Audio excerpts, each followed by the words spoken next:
Next up, we're excited. So Julie Stoian is, it's funny. Russell, I don't even know how Julie came into the picture. She was with Dan Henry, right? Their affiliate promotion. And also, just out of nowhere, here's this gal, here's Julie Stoian, and our office, we're like, who is this? She is, she's so sweet and nice. She's one of the kindest, most coolest people you've ever meet, but she's mama bear when it comes to something that she wants to do. And I'll tell you, with this program, she is so amazingly considerate of all of you. I don't know about you guys, but she can be in a million places at once. She's in the room, she's speaking on stage, she's Facebook, commenting though she's doing up here. She does it all. And Russell, one of the greatest compliments that I can give Julie, and that Russell himself gives Julie, is Russell will kind of say, hey, Julie, can you help me with this? Because Julie, we actually brought Julie on. She's actually a team member of our company because of how amazing she is. She's a rock star in her own expertise. But we brought her in, and Russell's giving her a project this will keep her busy for a month. In 2 days, it's done, and he cannot believe it. She is a mom. She's raising kids. She is an amazing individual, entrepreneur. Let's all put our hands together. Let's stand up and let's raise our hands for just Julie Stoian. Yes.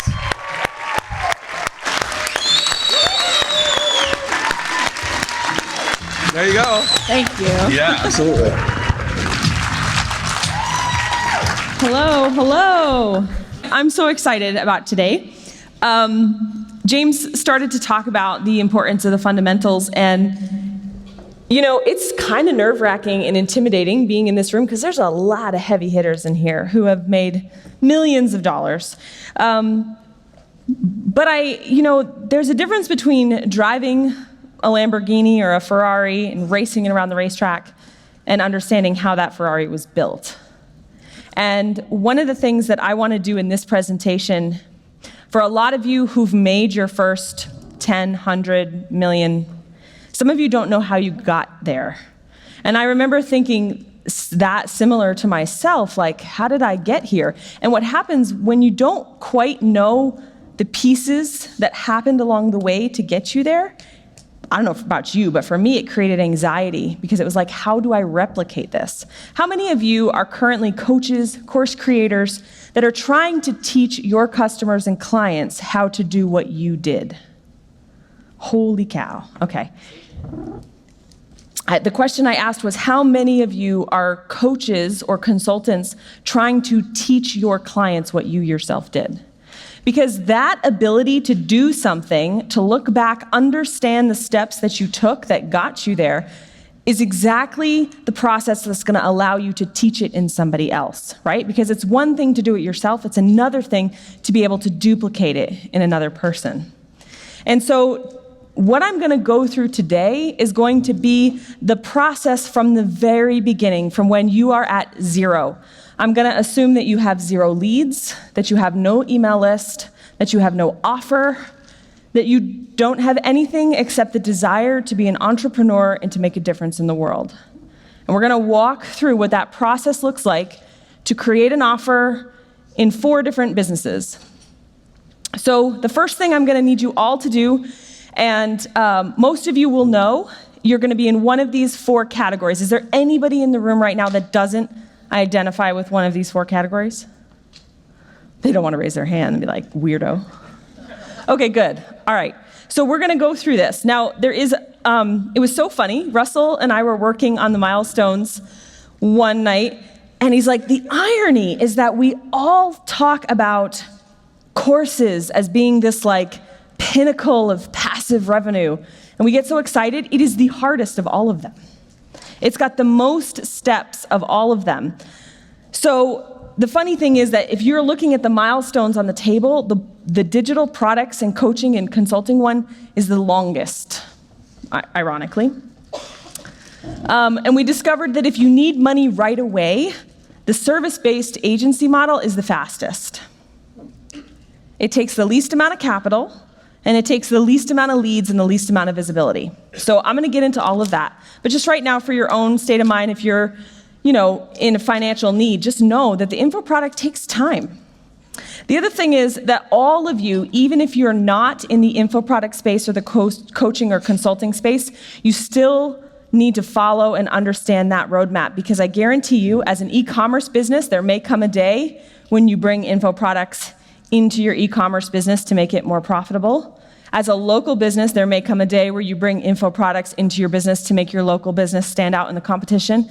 And as a service-based agency who is helping other infopreneurs, you're gonna need to know the path anyway. So all of you need to know path number 1, and that's what we're gonna spend the most time on, and then we'll go through all the other ones. Yay, water. Okay.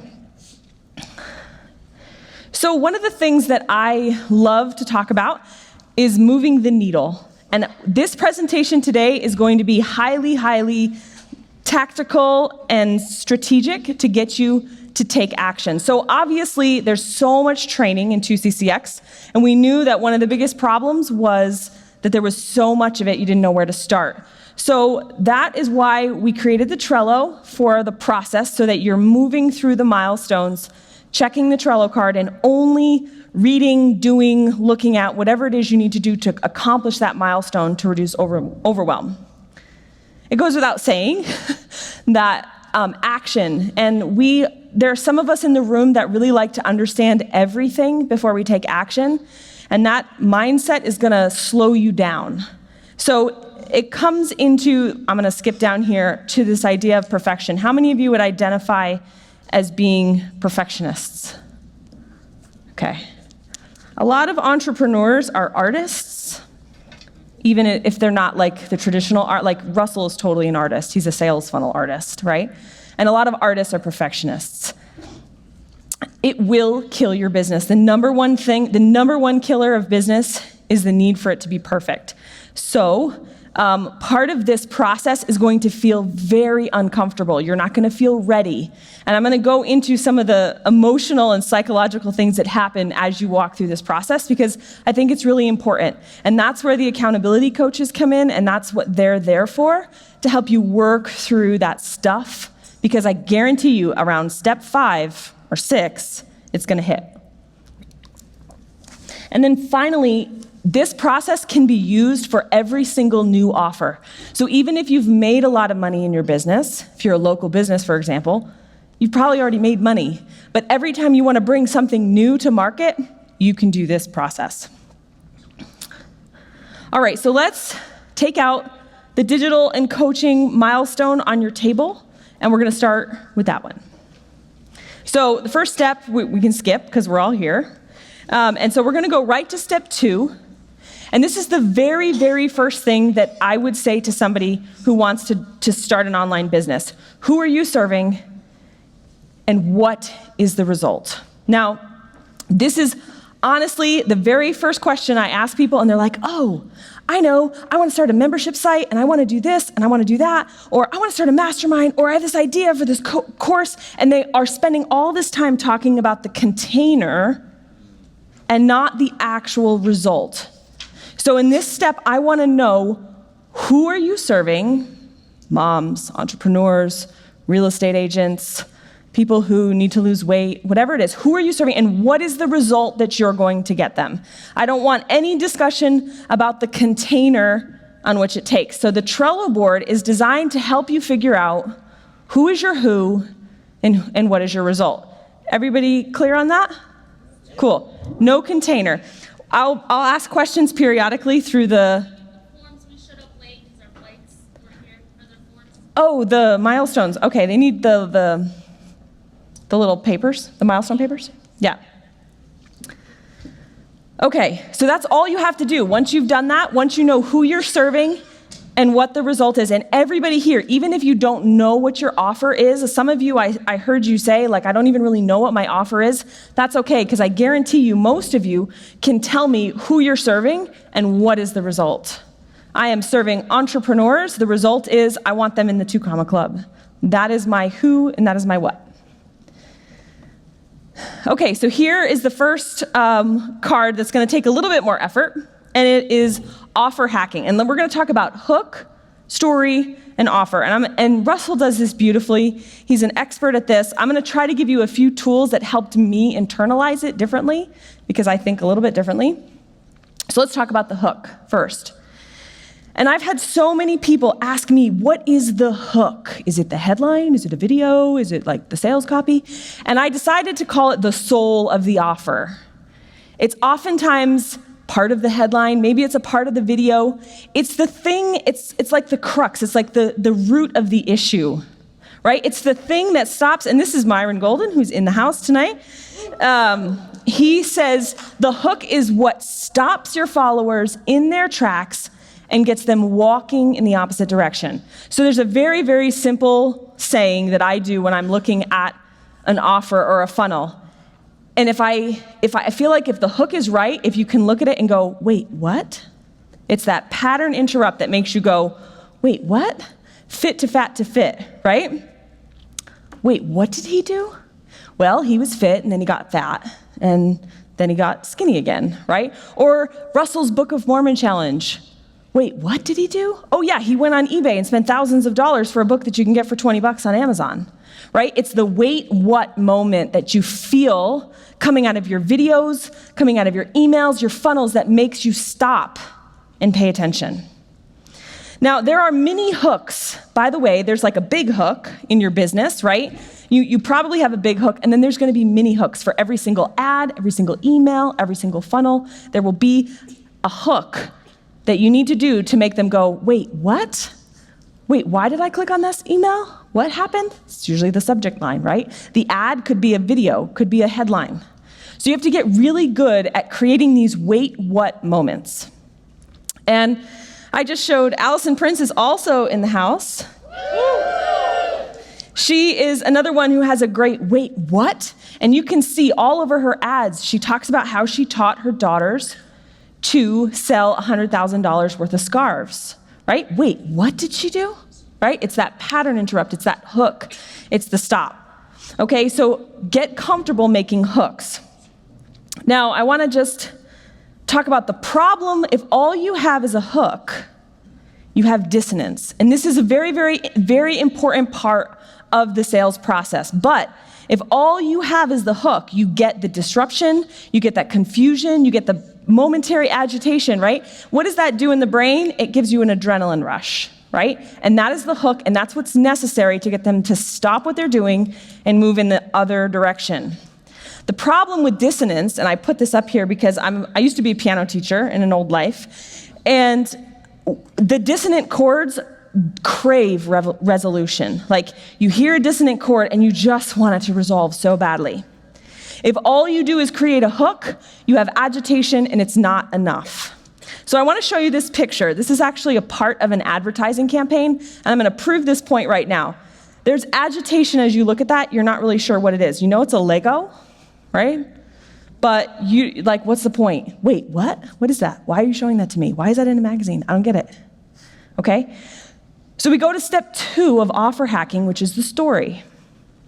The story is the explanation, it is the comfort, it is the confirmation, it is the dopamine hit. It is the part that makes you go, oh, I get it, right? And that combination of adrenaline and dopamine is so powerful. You can make people do whatever you need them to do when you get that right. So here, watch what's gonna happen in like 1 second. You're gonna go from agitation to dopamine. Did you do it? Did you just go, oh, that makes sense? This happens so fast in advertising, you don't even feel it. Now, we have to do that in all of our messaging. So we have to create that, wait, what? Oh, and it could be just like a split second. So I just want to show you these ads because I feel like these are very powerful ads. They're in magazines, and they're creating the pattern interrupt of the blank page. The hook is just an image, it's not even a headline, but then you're getting that resolution, which is going to create the dopamine hit, which is going to make people be like, oh, that's so cool. Does everyone understand the way hook and story work together now? Okay, cool. Wait, what? Wait, who said that? Oh, that's awesome. Okay, then the third part of hook, story, offer, right? So it's the hook. Wait, what? Well, there's this blah, blah, blah, blah, blah. Oh, that's so cool. The next part is boom, the offer. All right, so a lot of you in step 3 are not going to know what your offer is, right? You know who your who is, you know what your result is, but you don't necessarily know what you want to offer them. And I've had a lot of clients come to me and they say, oh, I'm a therapist, I want to get out of therapy and I want to do something passive. Or, hi, I'm a web designer and I've got too many clients and I want to do something passive. What do? I don't have any idea. So what I recommend you do is take a piece of paper, no judgments, no boundaries, all imaginations, and you write down everything you can possibly think of that would be a cool offer. Okay, and here you do have permission to think about containers. You're just going to write it all down. So I want to give you an example. Kathy Olson is a web designer. She came to me, she was stressed, she was booked out with one-on-one clients, and she wanted the passive revenue. So I had her make a simple word web. On the left, I asked her to write down everything she was good at, everything that she could teach.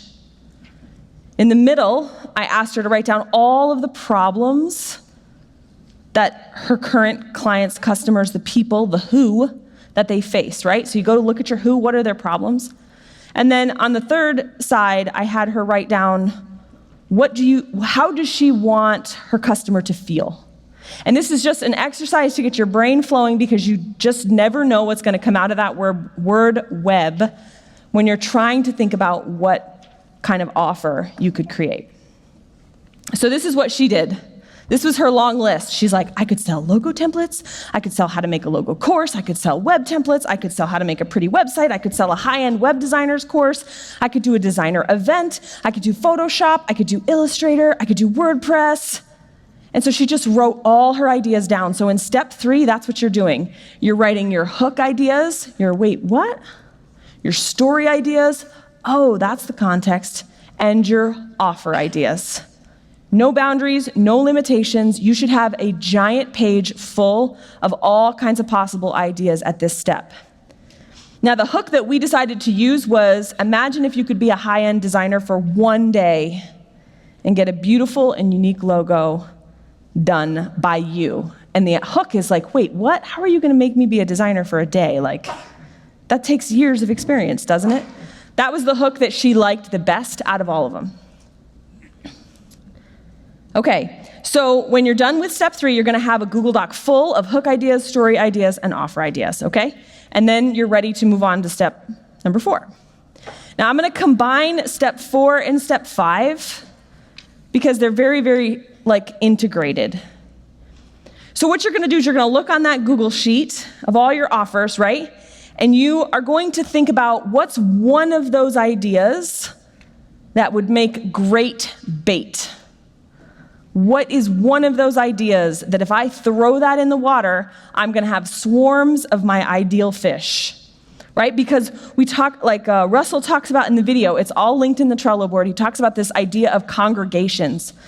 And what is a congregation in real life? It's a church, right? We think of churches. They all come together. They have the same beliefs. They have the same ideas, the same ideals. So you want to throw that bait into that church and make sure that everybody would be all over it. So you're going to go through that list and you're going to circle the one that you think is the sexiest or the juiciest bait. Okay, so a lot of you on your Google sheet are going to have ideas for courses and books and videos and group coaching and done-for-you masterminds and events and summits and all kinds of crazy things. I just wanted to show you a few of the really good baits that I've seen. Expert Secrets is great bait. And this is one of those things that I love the fact that Russell gives so much value up front because it just shows, how many pieces of lead magnet have you downloaded and been completely underwhelmed? Right? You're like, oh, I'm going to download this, and then you're just like, wah, wah, wah. If you look underneath Expert Secrets, you see the 50 perfect brand pairings guide. That was Kathy's bait. She's like, Julie, that took me longer than it took me to make a course. I was like, I know. And then she went and proceeded to get leads for 60 cents, right? Using that bait. So another one, I had a client who did a 14-day Powerball challenge. They amassed 25,000 leads in a week with this 14-day Powerball challenge because it was so enticing, it was so valuable. It should be something that people would happily give you money for. And this is a funny thing that I like to do. This is a game I like to play with my clients sometimes. When they come to me with their document full of offer, and I'm like, okay, which one's the most expensive? And then they show me, they're like, oh, well, the mastermind would be most expensive. I'm like, okay, cool. And then I'm like, what's the intro offer? What's the tripwire? Oh, this one. This one is gonna be like $27. It's gonna be amazing. And they talk about how amazing this tripwire is. And I'm like, awesome, that's gonna be your free thing. And they're like, oh, what? Then what am I going to sell as a tripwire? I'm like, don't worry about it. Like, I guarantee you, if you take something that valuable, and by the way, for those of you who get nervous about this, there's a way to create a tripwire. And to what I did, and what I had a lot of people do, was I gave something away for free, dripped, and then I had an unlock for like $9, and you could unlock it and get instant access. So that's a nice way to make something free and a tripwire at the same time. So if you're nervous, you're like, oh, I can't give this away for free. Sure you can. So you're gonna figure out what your first free offer is. Simple is better in terms of like, a lot of you will get stuck here. You'll be like, oh, I'm gonna make a 30-day challenge, right? And then it's like gonna take you 5 years to make it. This should take you, depending on how good your free offer is, should take you a day or two. Now, obviously it took Russell 18 months to write Expert Secrets. So don't start with a book, please. And you can see, instead of a book, just try a PDF. Instead of a video course, maybe just do a quick start training. Instead of a challenge, do a workbook with an audio. Or instead of your own content, use a compilation. And when you watch the videos in the Trello cards for step 4 and 5, you'll notice that Russell teaches you how to create lead magnets out of content that you don't even have to produce. He's like, if you're going after Tony Robbins people, go on YouTube, find the 50 best Tony Robbins training videos, compile it into a PDF, and that becomes your lead magnet. 50 of the top Tony Robbins, blah, blah, blah, blah, blah. Okay? So steps 4 and 5 are to find that free offer in that big Google Doc mess of ideas and to create it and keep it as simple as possible. Okay, cool. Some of you can see where we're going. We're about to list hack. Okay, so here we are. Step 5, realistically, when you go home, this should be done within a week. You should be done, and you should be on to step 6. Now, step 6 is going to be creating the first funnel for this offer. And the good news is this funnel should only take you about 10 minutes. And I'm gonna show you why. I have some share funnels right on the Trello board. And right now, Russell is working with a team of like a bajillion designers and creating all kinds of premium, high-converting share funnels that are gonna be entirely free. Yeah, it's crazy, you guys. So I asked Jake. Jake is the lead designer on the project. I'm like, can I just have 2 of them for the Trello board? So you have 2 lead gen funnels right in the Trello board for you. All right, so download them. I'm serious, it should be 10 minutes and it should be done. So the thing about a lead gen funnel, this is all you need. You need an announcement at the top. Attention entrepreneurs, attention moms, attention whoever it happens to be. Call your people out. Your headline and maybe a tagline, right? And your headline should definitely have the, wait, what? That's the hook. And then maybe some instructions. Put your name and email below and, ignore the checkbox if you're not from the EU, GDPR, baloney. Wah, wah, wah. Right, put some instructions there. Put some disclaimers and then create a directional arrow or some sort of eye gaze and then put your input forms. You could do a picture, you don't even have to do a picture. And then a strong call to action. Instant access now, get my free guide, download now, whatever it happens to be. And then put footers so that Facebook doesn't come after you. And keep your branding to a minimum. Reminding you that I'm starting you right at the beginning. I'm pretending you have nothing. So some of you guys are not even gonna have a brand. So just pick some colors and go with it. All right, so I just have to tell you a story about this lead gen funnel, which you will be getting access to. I don't know if this is the one on the Trello board, but it's coming. Russell put these designers on a mission to create high-converting lead generation templates. And they all came back with these beautiful templates, and Russell was like, I want like the old ones, like the old direct response ones. And he's like, but the designers hate making them because they're so freaking ugly. And it's just like offends their senses. And I was like, tell the designers that you want some vintage lead gen funnels. They made beautiful ones. They were like, oh, vintage? Okay, sure. He was like, sweet. So he's got all these cool like Web 1.0 vintage lead gen funnels that we tricked the designers into making because, yeah, right, well, why not? So all of these funnels you're gonna have access to. They're not all on the Trello board yet, but just so you know, this is coming. Like I'm totally spoiling Russell's spawn of the mother funnel surprise right now for you guys. So this is where it's like there's no reason for you to become a designer or to do anything other than change out a few taglines, headlines, boom, get it set up, get it done. All right, a couple things to make sure that your lead gen funnel is ready to convert. Remember, your offer should be good enough that people would pay for it.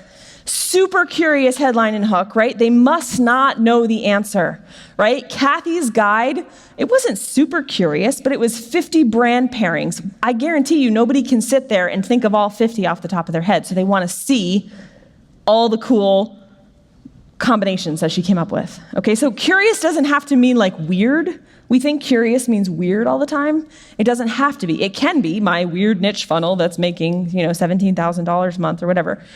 But it can just be something where they're just not gonna know the answer. Do not stray from proven designs. So really important, if you come to me with a funnel audible on this step and it's not a proven design, I'm gonna send you back, right? Like James was talking about the machete, forging your own path. At this point in the game, there's no reason to do that. And then remember that every lead gen funnel has a thank you page, and don't waste the real estate. At this point in the game, you have nothing else, right? You have nothing for people to buy. You don't even have a business. Like you're just trying to figure this stuff out. But maybe they could follow you on Facebook. Maybe they could join a Facebook group. Maybe they could join your messenger list. Maybe they could read a blog post if you have a blog, or maybe you have a podcast, or maybe you don't.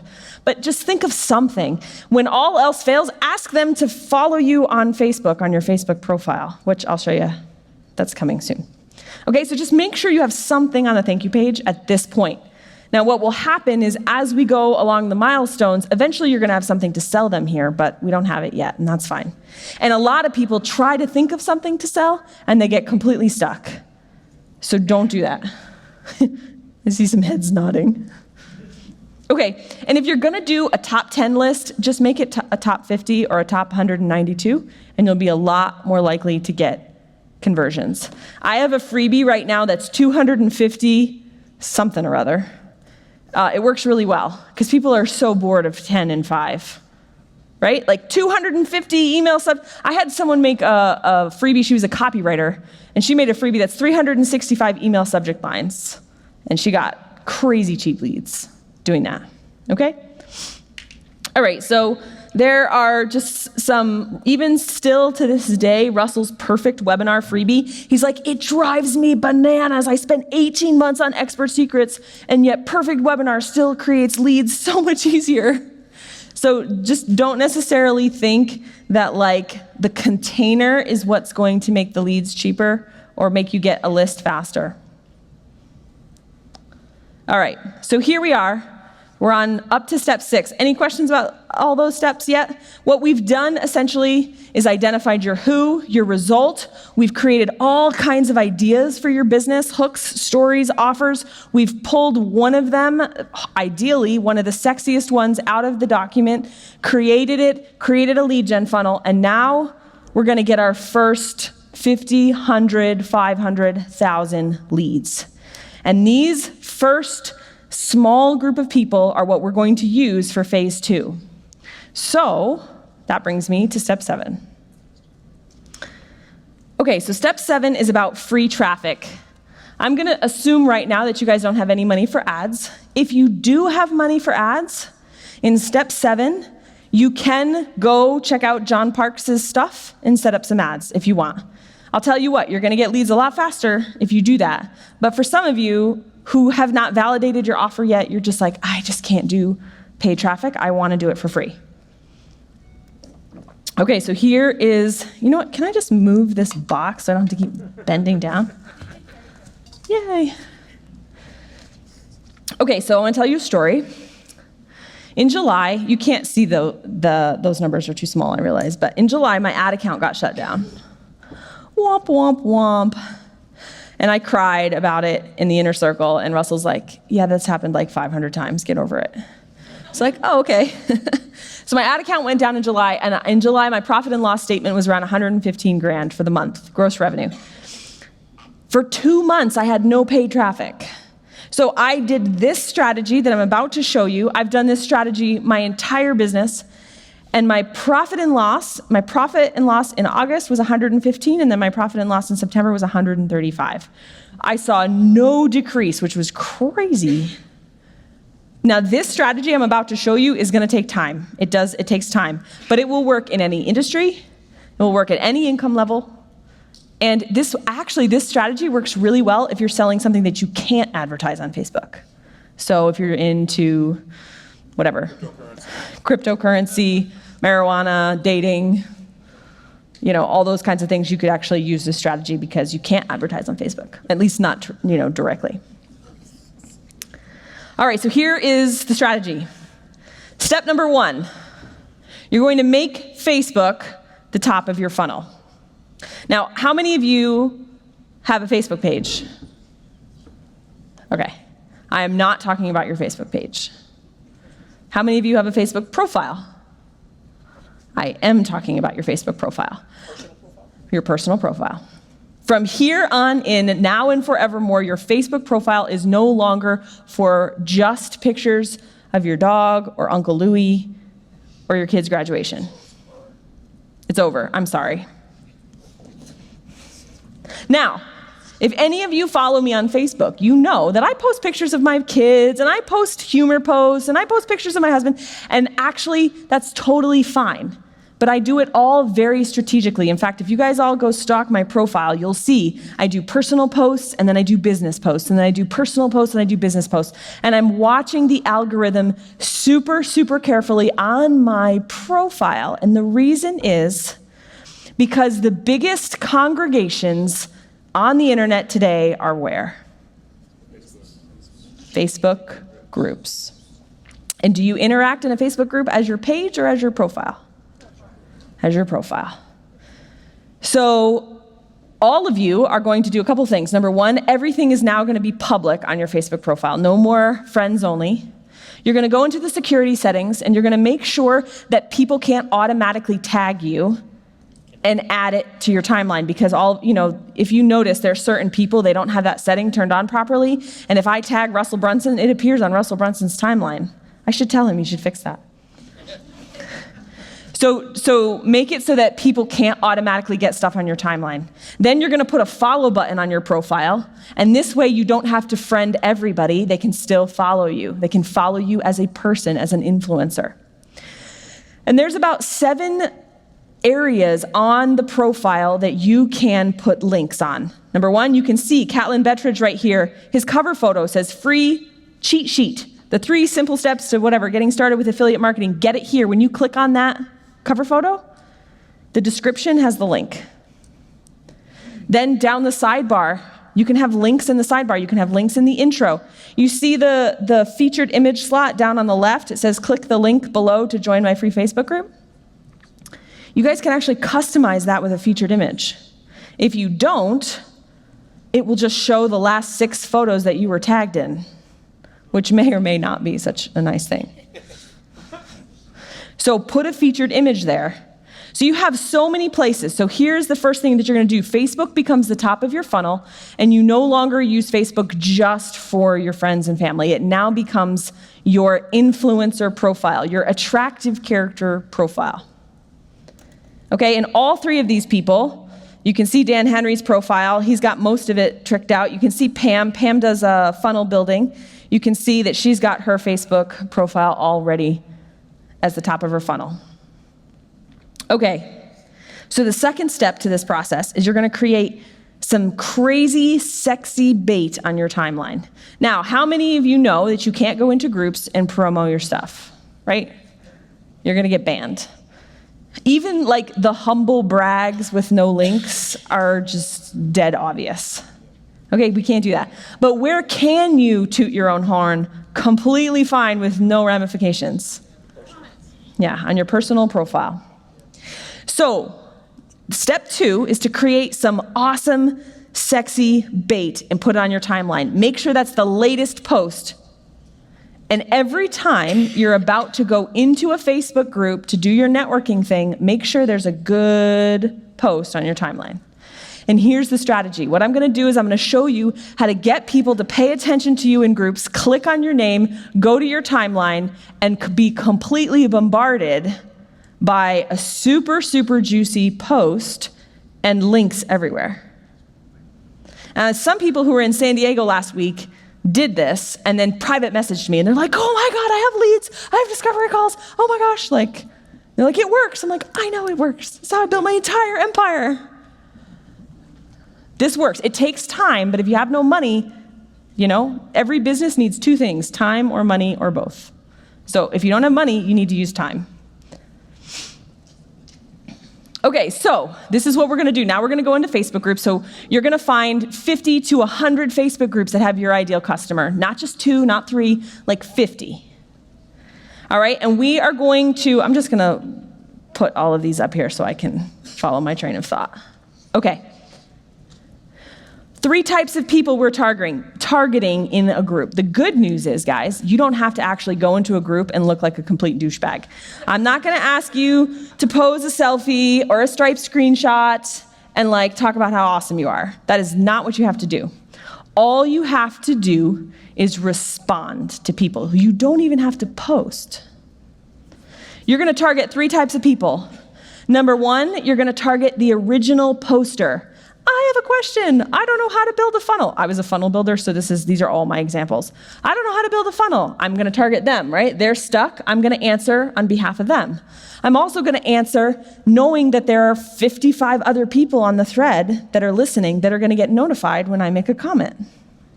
And then there's 97% of people, something ridiculous, that don't even comment in a group, but they lurk, right?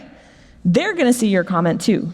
So you have to think about all 3 of those people. So you know how when you see people in Facebook groups, they're like, oh, I have an answer, just PM me.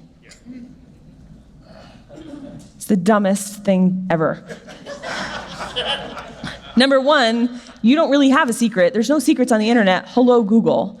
Number 2, it doesn't account for any of the people on the thread or the lurkers. It just makes you look like you're not sharing your jelly beans. So don't do that. So what you're going to do is you're going to reply to a post, and you're going to do one of 3 things. You're going to either be so insanely helpful that they can't even believe you're a real human and they're going to be so excited, or you're going to be so insanely controversial that you have half the people hating your absolute guts and the other half of the people really curious. Dan Henry does this really well if you watch him. This is his strategy. I'm sorry, Dan. I'm blowing your cover. The third is be insanely and so crazily inspirational that they can't help but be like, who is that person? Click on their name, go to their timeline, bombarded with links and crazy sexy bait sitting there, right there. So, the good news about this is if you are incredibly helpful, inspirational, or controversial, group owners don't mind. If I go into a group, let's say I go into the ConvertKit group that's an email autoresponder, and somebody has a question, and I answer, and I just drop gold, here's exactly what you do. All that does is raise the value of that group, right? You're not going to get in trouble for doing that. You're not going to get in trouble for being incredibly helpful, because it's helpful, okay? So the next thing you're going to do is, it's called the power of the Trojan bump, and I made that name up. So what's going to happen is you're going to go into a group, and guys, I have a spreadsheet on this Trello card where you're going to list all of your Facebook groups, and you're going to track your KPIs, your key performance indicators. And you're going to actually track how many comments you make in a group, and you're going to be able to figure out, gosh, if I make 100 comments a week, it seems like I get 15 discovery calls, or I get 25 leads, or I get 50 people to download my opt-in. And you're going to start to know how many comments it takes to get the leads that you need. Not every single comment's going to be a home run, but some of them are going to be amazing. And some of them are going to have a lot of activity. If you get a post like that where you answer in the comments and you start to see people responding, I want you to save that permalink in your spreadsheet. And every 12 to 24 hours, you're going to go back to that post and you're going to respond to somebody else. And what does this do for the algorithm? It reactivates it, pushes it all the way up to the top, right? So if any new people have joined, different people are looking, they're going to see the thread again. Do not say bump.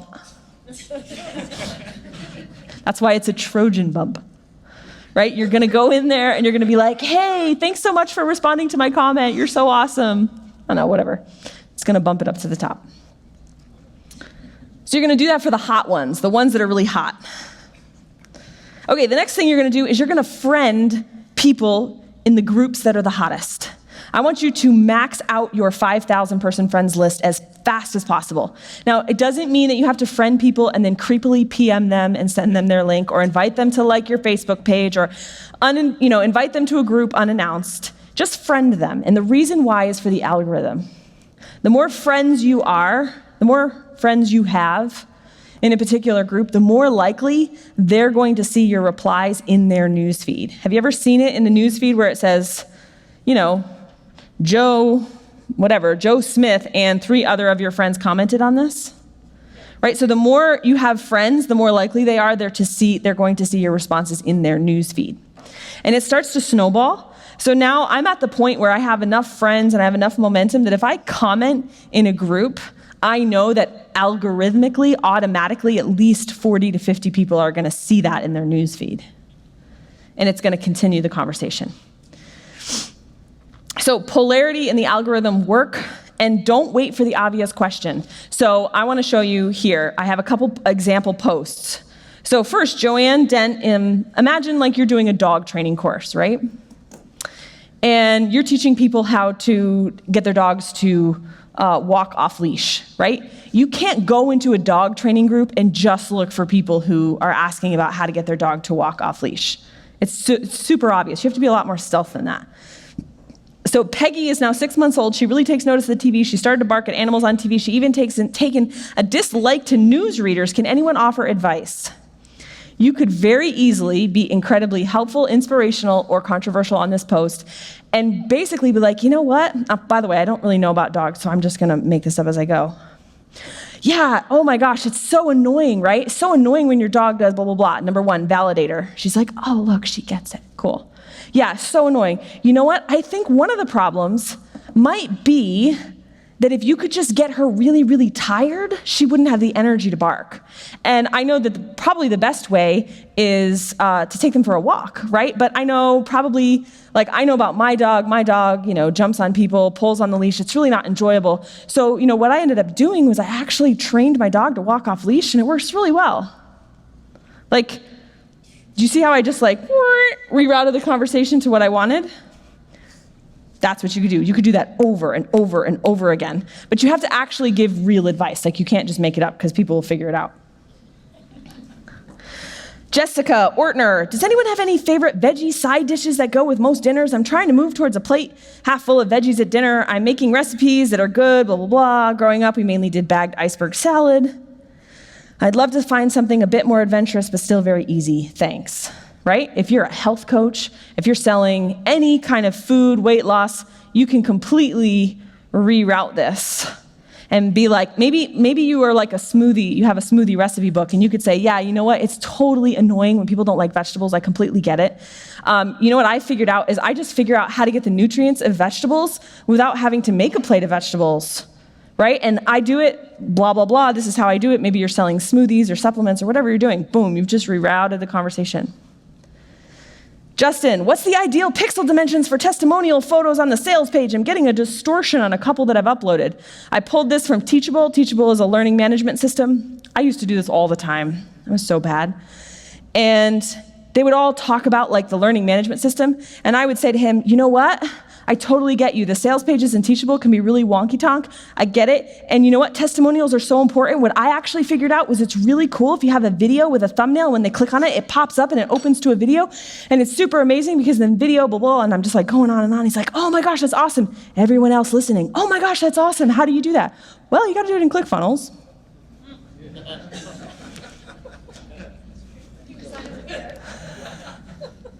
Right? And then they go over to my timeline. There, sitting on the thing is, hey, if you want to learn how to make a really beautiful sales page in ClickFunnels, click here. Right? Okay. So you're gonna monitor your key performance indicators, right? We cannot necessarily completely equate commenting with leads, but we kind of can, because what I noticed is if I commented, I could see groups and I could kind of start to see how many leads I was getting. If you are an agency owner, a course creator, a coach, a consultant, as long as you're not that guy, the humble bragger, the striped screenshotter, the one that's like, PM me, and you actually deliver helpful, inspirational information, people will pay attention and they will go over to your profile, and as long as your profile has sexy bait and is completely optimized, you will get leads, and you will get leads for free all day long. Okay, so that is how you get your first 50 to 100 to 500 to 1,000 people on your list. You could even do it with just 50, and that is phase one.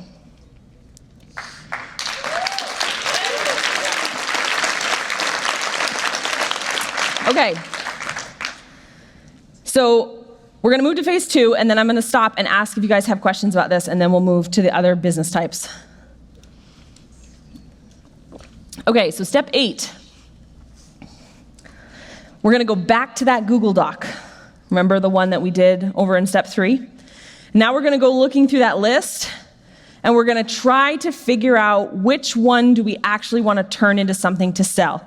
And I just have to say here, we are not actually going to create it, we are going to sell it, and then we are going to create it. And I'll talk a little bit more about that. If you have a vision for a membership site, you should try to sell it as a course first. If you have a vision of a course, you should try to sell it as a coaching program first. And what I mean by that is that there's a hierarchy of ease with selling. It is easy for me to sell to you one-on-one, right? Because I can crush all your objections, I can talk to you, I can customize it for you, I can do all that kind of stuff, right? It is easier to sell coaching than it is to sell a course. And it is easier to sell a course than it is to sell a membership. And the main reason is that a membership requires the buyer to say yes over and over and over and over again. And if you aren't amazing, they're gonna be like, because people hate monthly subscriptions, right? And unless you're doing an app for $3 a month where they don't notice it, if you're doing a $27 or a $49 a month membership, like every month they have to say yes again and again and again. So if you have a vision for a membership, back it up and try launching it as a course first. If you have an idea for a course to the masses, but you've never ever actually tried to teach somebody this, back it up to a high-touch coaching program first. Does that make sense to everybody? Okay. Because it's not really about the container. This is the thing. Everyone gets so obsessed with the containers. It's about the who and it's about the result. So you're going to come up with your offer, right? You're going to figure out what is it that you want. And then this is what we're going to do. We're going to create an outline for it. And I'm just going to pretend that we've all decided that we're going to sell a course. So this is what I do first. A Google Doc. And I write out all of my chapters or modules, like my big topics. So most of you, it'll be 6 to 8 to 12. Okay, just write them out. Then come up with like if there's any subtopics underneath it. So like I did this for Digital Gangsta, which you're seeing here on the right. This is my sales page. Chapter 1 was on research, right? That was the big section. And then I was like, okay, what would I do? I'd be like, show them how to use Amazon, Google, and Pinterest. Those were my subtopics. And then underneath each subtopic, come up with some sort of detail, action, or result. Right? So module 1 for me was research, and then it was like Amazon, Google, Pinterest, and then under the Google one, it was like they're gonna know how to use the keyword planner and related searches to come up with ideas. So that's what I want you to do. You can see over here on the right, that was the actual outline for the Digital Gangsta when I created it. That's as far as you're going to go with the creation process right now. Kathy did this too. She wrote an outline. She decided she was going to sell this course on how to become a high-end web designer. So she wrote out the 8 modules, the subtopics in the 8 modules, and then all the little actions. And some of you might be getting overwhelmed right now because you think that module size equals price. It has nothing to do with that. You really should create the course to achieve a result and put nothing more than exactly what's needed to achieve that result. Because otherwise they will get completely overwhelmed. And people will feel better if they're taking action as they're learning. Proposal Secrets, you guys all have access to that. That course is like a max of 3 hours of content, max. And I have so many people who go through that course and are like wanting to pay me again for it because of the ROI on it. But it was just 3 hours, but that's all you needed to get the result that you needed. So don't go crazy. Thank you. You're welcome. Okay, so next what you're gonna do is you're gonna write the modules. Now you're gonna figure out the extras. The extras are the bonuses. Once in a while they become the order bumps. And I had a guy, and he wanted to build a course on world building. Because he writes fantasy novels like Lord of the Rings. And he wanted to build a class on how to build a fantasy world. So you're looking at a spreadsheet right here where he outlined his big topics and then his subtopics. And I said, okay, now what you have to do is you have to write out all the objections and the false beliefs that people are gonna have about this course. And what are the false beliefs? I don't have time. I don't wanna be a writer. Why would I need a world building course if I'm not a writer? I don't understand governments enough to be able to create a fake government. I don't know how to build 1,000,000 years of history into the world. He started thinking of all the objections. What are the objections about the course that you have, right? What are the false beliefs? Because what you're gonna do is you're gonna create extras or bonuses that hit those false beliefs, right? So one of his problems was he's like, the problem is I think a lot of people aren't gonna buy this because they think it's just for authors, like fantasy world authors. And I was like, okay, so then we need to make a bonus that says world builders when you're not a writer. Okay? This is how to use this program if you're a gamer or if you're trying to build a board game or whatever. And he said the other thing that people are gonna have a hard time is they're gonna have a hard time spending money on a world building course if they don't know how to monetize it. There you go, there's your next bonus. How to monetize your world once it's built. Okay, so you're going to write out your objections and you're gonna look at your modules and you're gonna create extra bonus modules that target those objections. Everyone following? Okay, cool. Once your outline is done, circle all the pieces that are the core. That's gonna become your core offer, right? Module 1 through 8 is my core. Anything that's extra, star it. Those are gonna become bonuses. And if there's any bonus that kind of stands out, like it doesn't really fit with the rest, like one of these things is not like the other, right? You can pull that one out and maybe that one could become the order bump on your order form if you want. Does that make sense? Okay, then the last thing you're gonna do, so you've got your outline, you know where the core is, you know what the extras are, you know that the extras are targeting the objections that they're gonna have. The next thing you're gonna do is you're gonna pick a price and you're gonna slash it in half. So whatever your price is, slash it in half. That's going to be your pre-sale price. And then you're gonna gather the assets you need. And I'm gonna tell you right now, the only asset you need to sell a course is probably just a logo. And so I just showed you how simple all these logos are. Should take you 10 minutes and $5 on Fiverr. Or just open up Canva and make a logo. Imperfect action, right? Uncomfortable action. You guys are like, oh, but I see it differently in my head. That's okay. This is just the beta round. How many of you feel uncomfortable selling something that's not built yet? Okay, good number of you. All right, so I'm going to crush that objection right now, and you're going to realize that this is actually the only way to sell something, and if you do it the other way, you're actually doing your customers a huge disservice. So if I go into a closet and I spend 6 months building a product, And then I come running out all excited. Here you go, guys. See ya. Right? And then I run away. What are the chances that I actually thought of everything that my students need, sitting alone in a closet, talking to nobody? None, right? Now, if I go to you guys and I say, hey guys, I'm gonna make a course on how to do free traffic strategies on Facebook, you guys interested?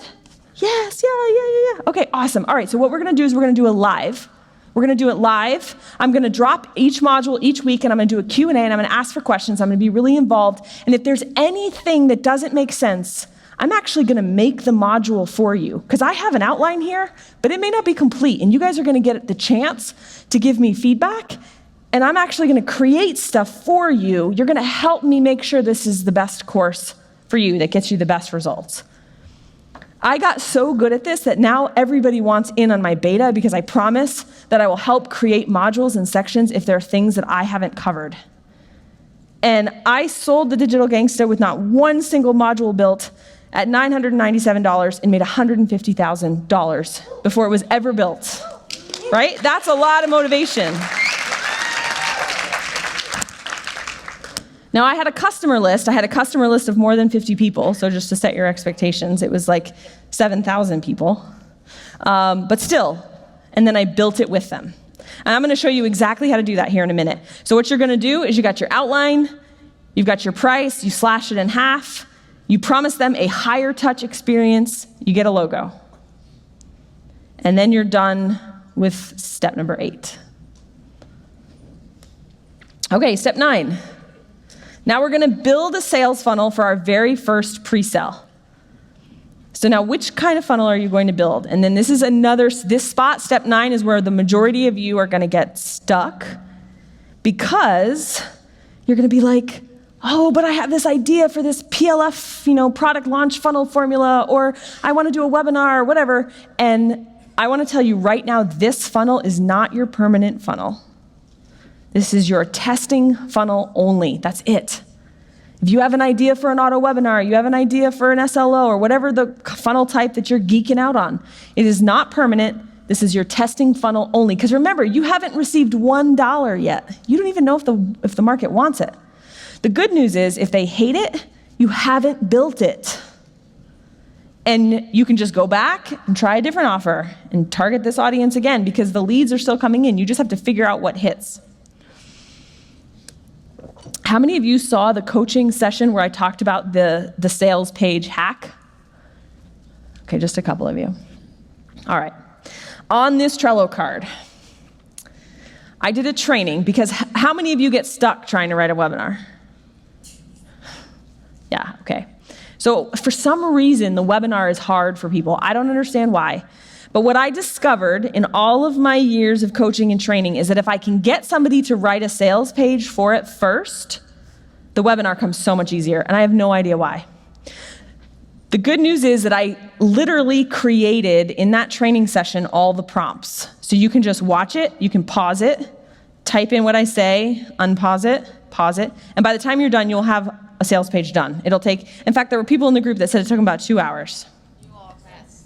Less? You did it? Okay, awesome. It totally moves the needle. I don't know why, it just does. And so it will help you with your webinar. Most people who launch a webinar don't use a sales page, right? They go webinar, order form, right? So they don't even think about writing a sales page. But what I'm gonna say is that if you have a sales page, you don't have to do a webinar, because you've got your leads. You can just launch via email and Messenger, and some of you could just be like, oh, thank God. If those of you who do want to do a webinar, the sales page will help you write your webinar. I also like to have a sales page in addition to my webinar, because I get a lot of people who watch the webinar and they go to the order form and they don't buy, and they need to see it and hear it in a different way, and they don't want to rewatch a webinar again, but the sales page is like a different way to consume the content, and then they buy. For those of you who are at Funnel Hacking Live, and we talked about the difference between an unboxing funnel versus a presentation funnel, no matter what funnel you choose, you need an order form, and you need an order confirmation form. And then you can decide if you want to put a sales page in front of it, or if you want to put a webinar in front of it, or if you want to put both in front of it. But either way, this is going to be your testing funnel. That's it. No OTOs, no downsells, no crazy PLF funnels or anything. You're going to create a sales page. It should take you about 2 hours. And then if you get that momentum going, maybe you can then write a webinar. But if you can't write a webinar, don't worry about it. We're going to just do an email launch, and I'm going to show you how to do that. And so as you can see, if you launch via email, you have to have a sales page. You have to have something. If you launch via webinar, you can send them right to the order form, and you can just use the sales page later in the replay sequence or whatever. And on the order confirmation form of the funnel, we're going to put a what to expect box. Because remember, you're selling them something and there's nothing that exists, right? So you're going to write a little welcome letter. Hey, this is Julie. I'm so excited. Here is the dates of all the live trainings for Digital Gangsta. Or if you don't want to do live trainings, here are the dates all the modules will be released. And then I also, and I'll talk about this in a minute, you can create kind of like a before the class begins list of things that they can do. I did that, and I was like, go buy expert secrets, go buy .com secrets, go get your free trial of ClickFunnels. Like, I give them all these things to do, right? You can think of things for them to do while they're waiting for it to begin. And you can do that on the order confirmation form, or you can create a members area with a welcome letter with like what to expect. So, Kathy, well, this is actually the wrong screenshot. She decided to do a sales page. And even though she was going to do a webinar, she did a sales page. And then I had another friend, and this is so awesome. So Bree is a client, and she is a classic example of a local business owner who wanted to come online, right? She was a money financial planner. She's like, Julie, I want to come online. And so we did this exact process. She had no leads, no visibility, no nothing. And so she decided that she was going to do the webinar, and we ended up coming up with this offer called Cash Flow Day. She set up her webinar, and she voxed me. She's like, I had 15 people register, and I had one person, and that one person bought. And I was like, sweet. That was 100% conversion rate. And then she did it again. She had 15 people register, 5 show up live, 7 watched the replay, and 2 people bought. Like, this is how that snowball rolls. Like, this is completely normal. And so I'm like, oh my gosh, out of 12 people, 2 people bought. Like, that's a great buy rate. Let's keep going. Do you know what I mean? And this is how it works. This is the first funnel. She's doing all of this simple temporary funnels. Eventually, she's going to create an auto webinar funnel with, all the bells and whistles. But this is how she's validating if the market even cares. All right, so when you're building your first funnel, this is the general workflow, and this is the way Funnel Builder Secrets is set up. You get your domain, and you get your branding, which you should already have. It's the $5 logo from Fiverr. And then you're going to think about your copy. You can use the sales training that I put in the Trello card to get your sales copy. If you want to do a webinar, fine, but if you don't stress. Then you're going to put it all in you're going to set up your funnel, and you're going to put your copy in. Don't worry about design. Just get all your copy in. Make sure all, the sales page, the order form, the order confirmation form. Then you can go through and design it. I promise you that a simple, clean funnel that's not very well designed, that's not over-designed, is far better than an ugly one. So if you're not a designer, just keep it simple, and you'll just save yourself a lot of trouble. Then mobile optimize it. And then we have to think about the product fulfillment, right? And this is what we're going to do in the next step. Like, how do you actually fulfill what you're selling because you're selling something that doesn't even exist yet? And then the last thing is we're going to talk about buyer and non-buyer follow-up. Because this is live, because you're not doing it automated, you just need to know that you're going to email your buyers something when they buy, which is like a fulfillment email, right? And then you're going to email your non-buyers. That's it. No crazy automations, no nothing. Like, I hope this is hopefully dialing down the complication level for this process. Okay, and then test it. Go through, buy it, make sure it works. All right, so I told you that psychologically I was going to talk about what happens when you go through this process. So this is what everyone thinks birthing a funnel is like. And it is like birthing a baby. Guys, just trust me. This is what actually happens when you birth a funnel, right? No one shows up to your webinar, right? No one buys it. So, you know how many Voxer messages I have? Nobody bought, right? And then they don't do any follow-up because they think they suck. And I'm like, guess what? Nobody bought on like the first 500 live webinars I did. They only bought on the follow-up. And I have a theory about that, what I want remind me to tell you guys. You have to change your offer midstream. You're like, crap, this didn't work. Russell himself in the Expert Secrets book launch changed his OTO in the middle of the launch. In fact, Steven tells the story of like overwriting the OTO page and just not hitting save. Did you do it live like that? I feel like I heard somewhere on a podcast, like you have to, is that right? Yeah, you're like quickly like redoing it and then you hit save and then it just like overwrote it. And he had like thousands of people coming through that funnel. Maybe you have to adjust a major piece of your funnel. It just isn't working. Like this is all normal, completely normal. Maybe you only have 15 people register and nobody shows up live, so you have to go like reach out to those 15 people one-on-one.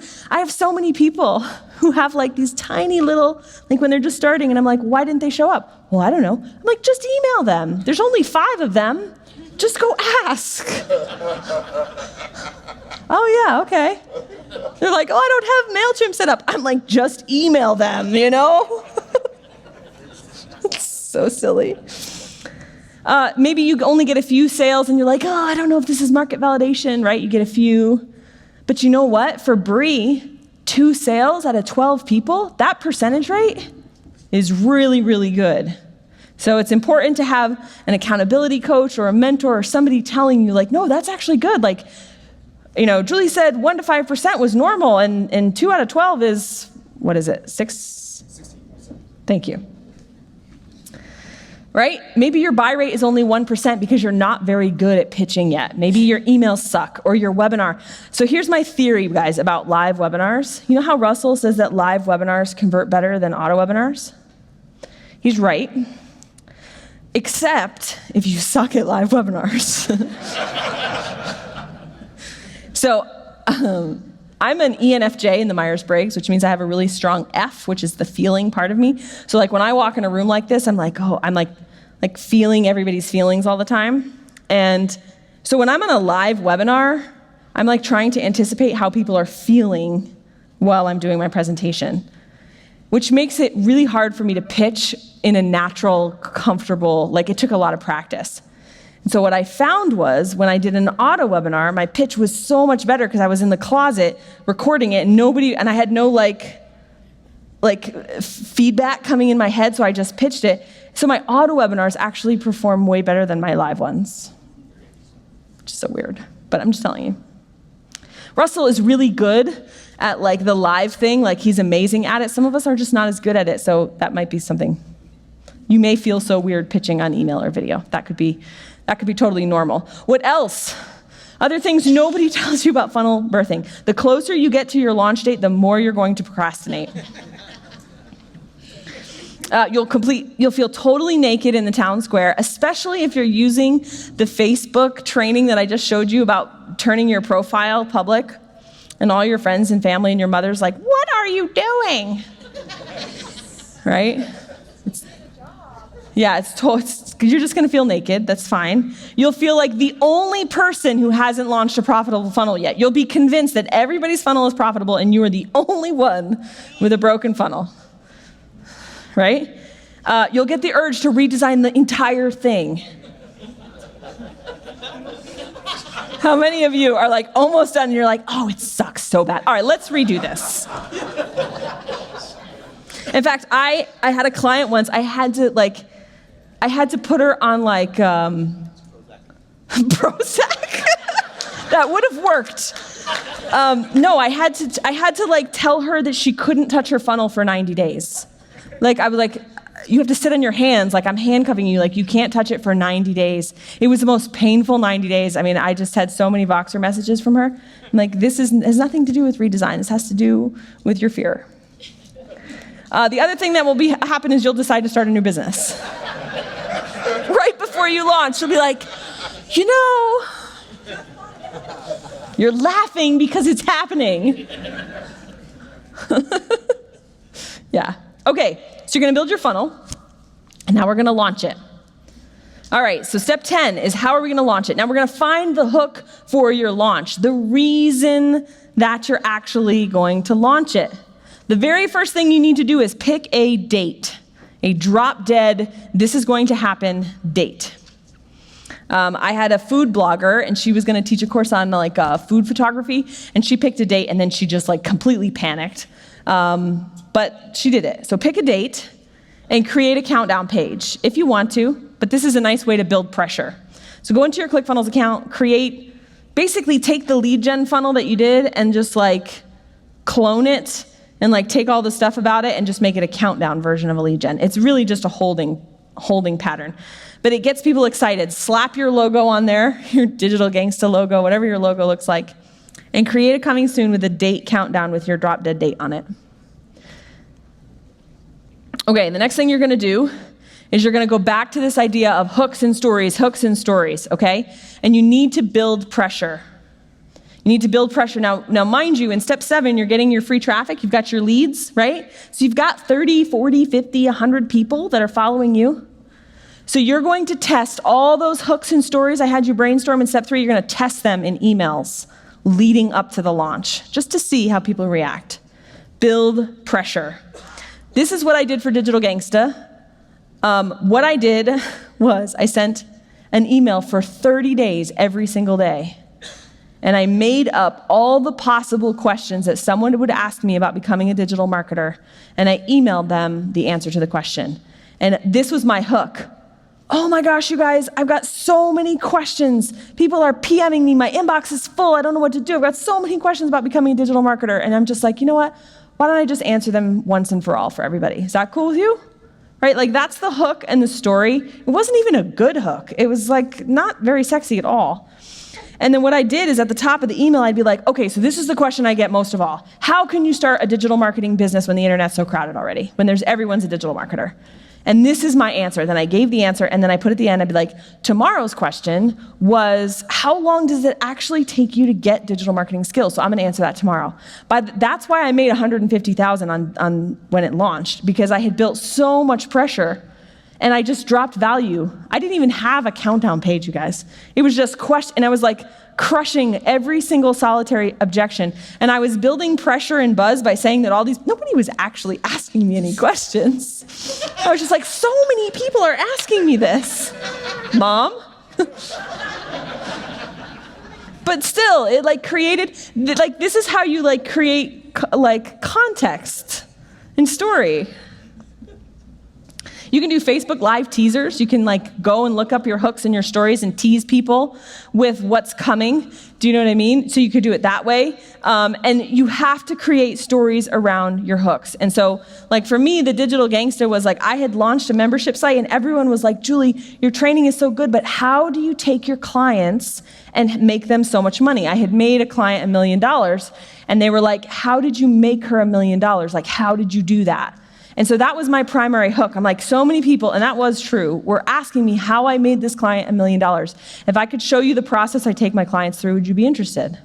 And that was my story around my hook. So you gotta build pressure in your emails, in your messenger, in your Facebook Live, send them to the countdown page, get them to put their name and email in as a micro commitment that they are waiting for the day when this thing launches.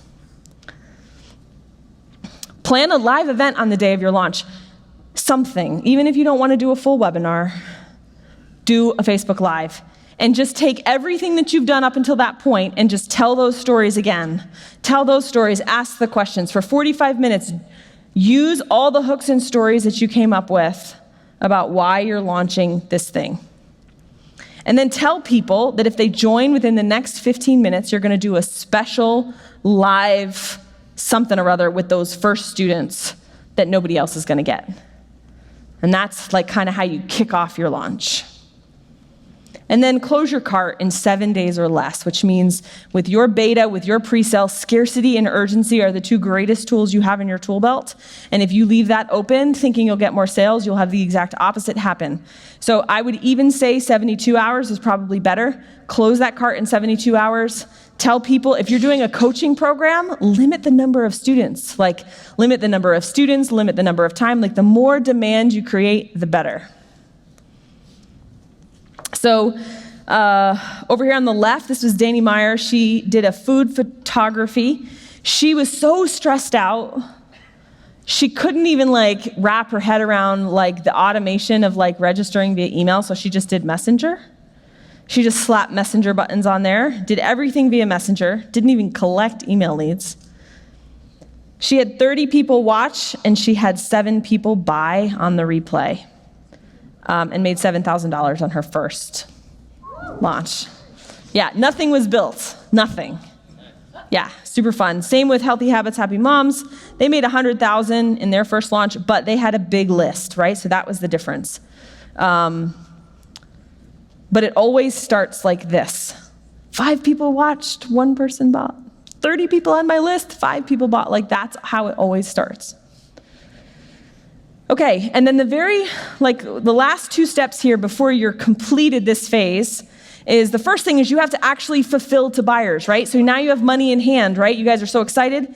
What I would recommend you do is collect your course assets. So get somebody on Fiverr, get a VA, or do it yourself. Create a PowerPoint template, create a worksheet template. Like get all the things you need so that as you're building the course, you don't feel that pressure. So collect your course assets and your getting ready resources. Make a little list of things that they can do getting ready so that you don't feel like if you sell it and then it doesn't start for another 2 or 3 or 4 weeks, give them something to do.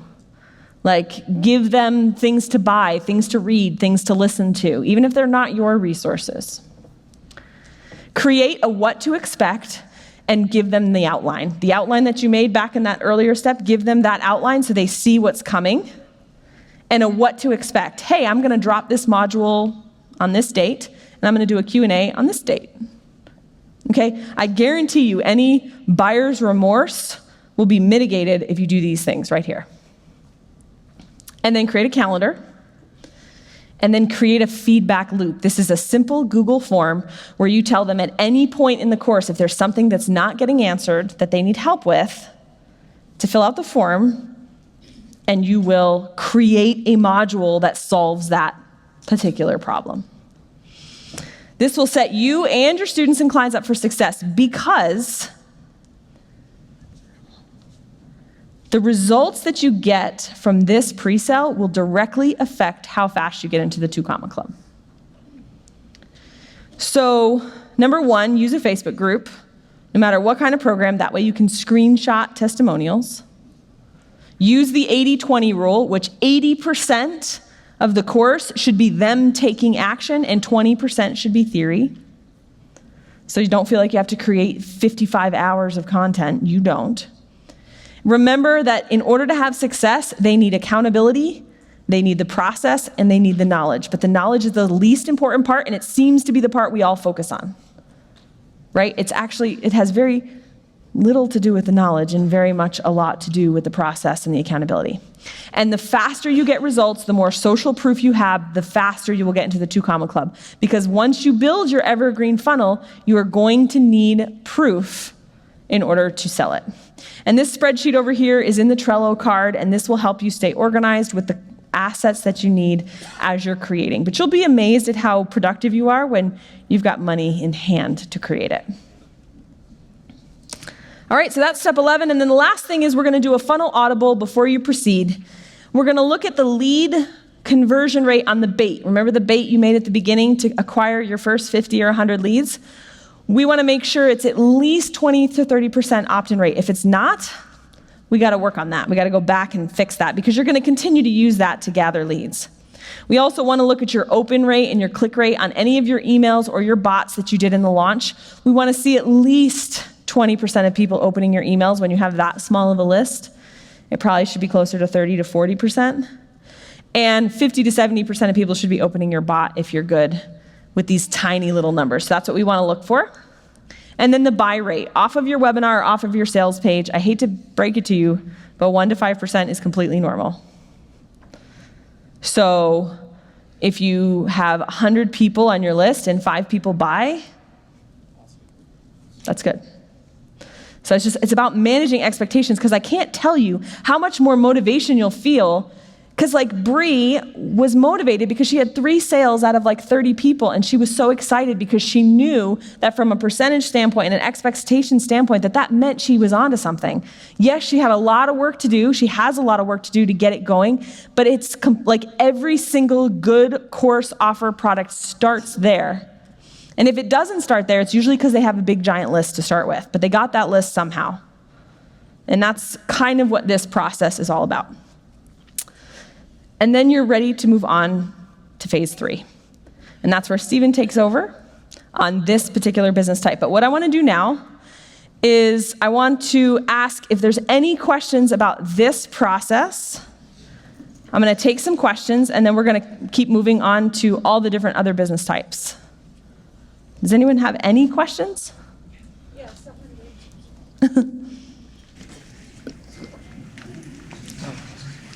Do we get? Yeah, go ahead. Okay. I guess I have a question. I feel like we've kind of taken things a little bit backwards, and we just sell things and people buy, and then we figure out what their who our actual customers are. You're very lucky. That's awesome. Yeah, I guess, so where we're at, and you did a fun audible on one of our offers, I don't know if you remember, a few weeks back. So we've sold about 130 units of an offer, and we haven't really gotten the who and the what down. We've just kind of thrown some stuff out there and people have bought. So should we actually step back and get back into the earlier processes, or should we keep going, I think you need to figure out who and what is so that you can continue to serve them. One of the really cool ways that I actually learned from a client of mine to figure out your who and your what is to announce that you're going to do a scholarship.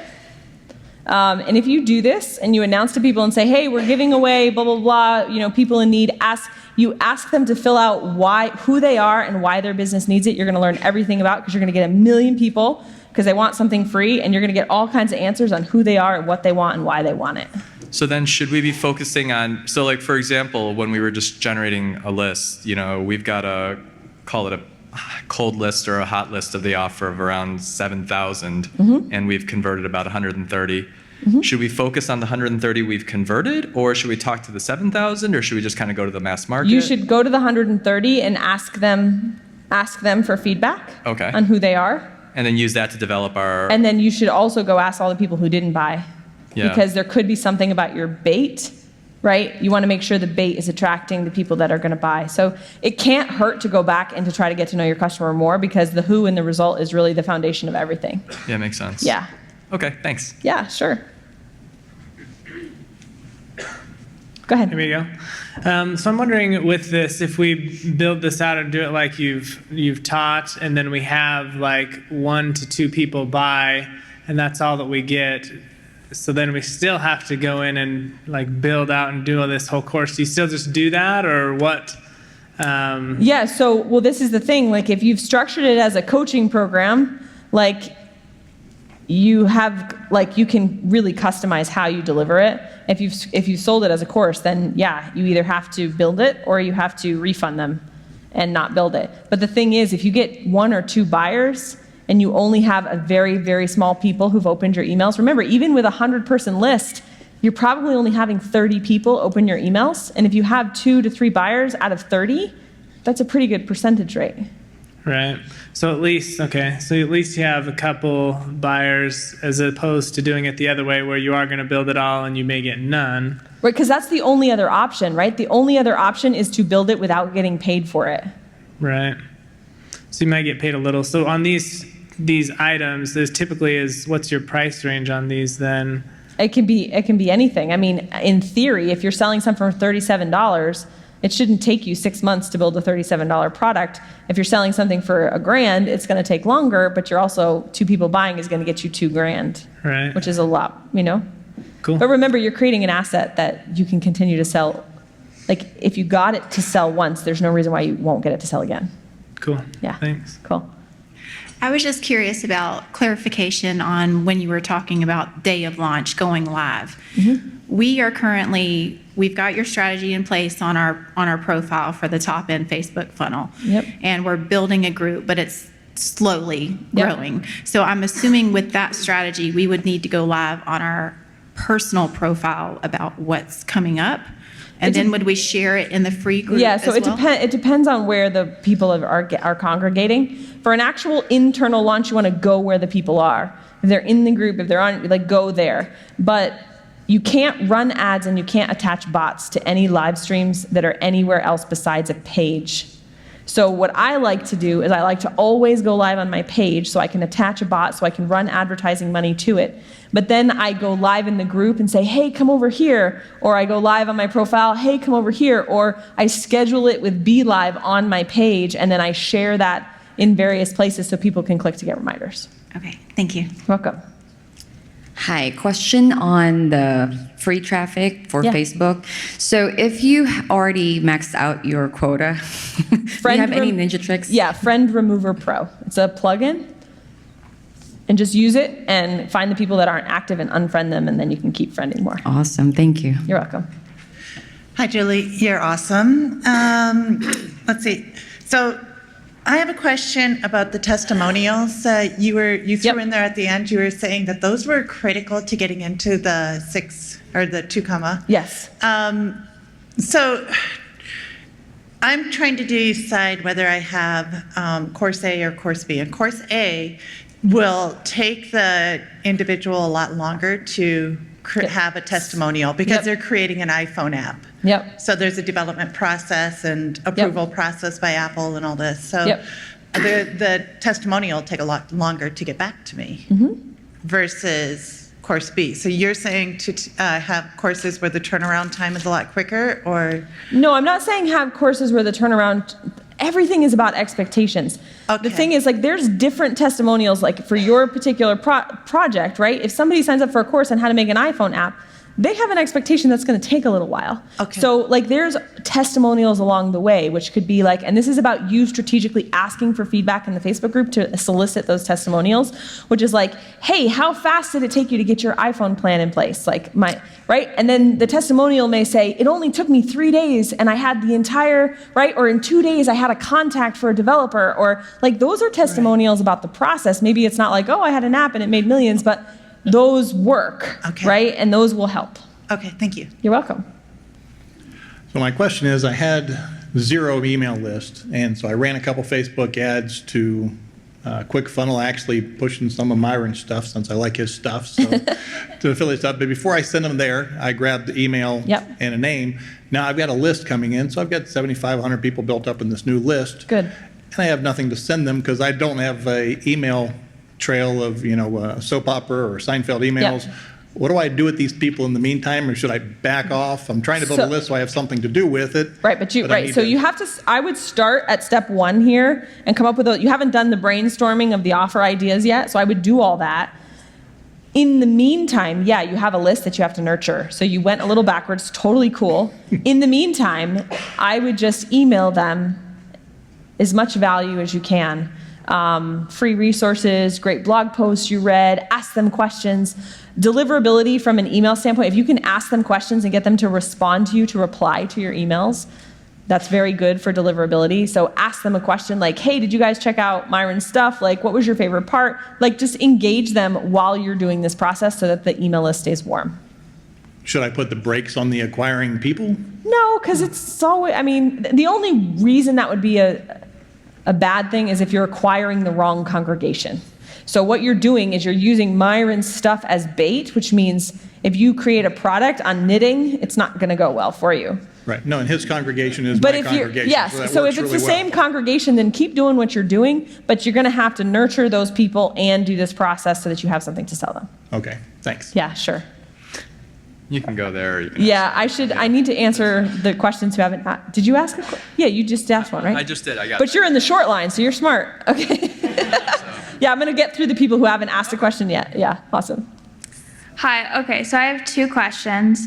So my first one is, I'm in the affiliate marketing niche, but I'm sort of like a newbie. I don't have a huge brand built up. Right.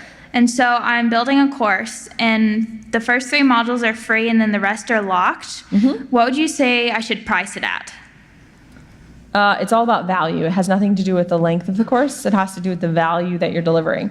So if you can help them make their first $1,000 online, right, and then continue to make money, that's going to have a higher value than if it's something that doesn't help them make money. In the affiliate marketing niche, you got to go look.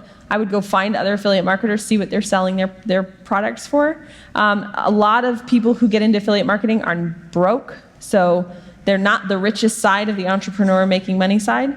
That doesn't mean you can't charge them, but it's not about the course length, it's about the value of what you're delivering and what it will produce in their lives. Okay, and my second question is, my first plan to drive traffic was an auto webinar. Okay. But I was talking to Catlin Bettridge, and he said since I don't have a huge following built up, that wouldn't be the best way to drive traffic. Do you have any input on that?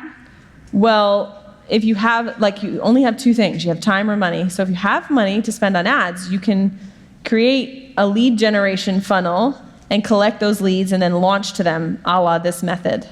And you can use ads or you can use the free strategy. But what I would focus on right now is just create a lead gen funnel. Don't create an auto webinar funnel. Create a lead gen funnel. And once you have enough people, build some pressure and pre-sell a product to them. Okay. Otherwise, you're just doing so much stuff that may not convert. Okay, thank you. You're welcome. Hi, Julie. Hi. Quick question. So my bait that I'm going to offer is a short 7-day program. Give them some easy, quick wins so they can feel good about themselves. I'm in the health and wellness space. Would it be wise to use the thank you page as a way to get them into a private or Facebook group to continue to get to know me? Or should I take that opportunity to offer them the course that I'm going to launch? No, don't do it there. I wouldn't do it there yet. Okay. You need to build pressure for a launch. Just make sure that whatever free lead magnet, and I forgot to mention this, it's important that you don't fill somebody's belly with turkey and then say, hey, do you want some turkey?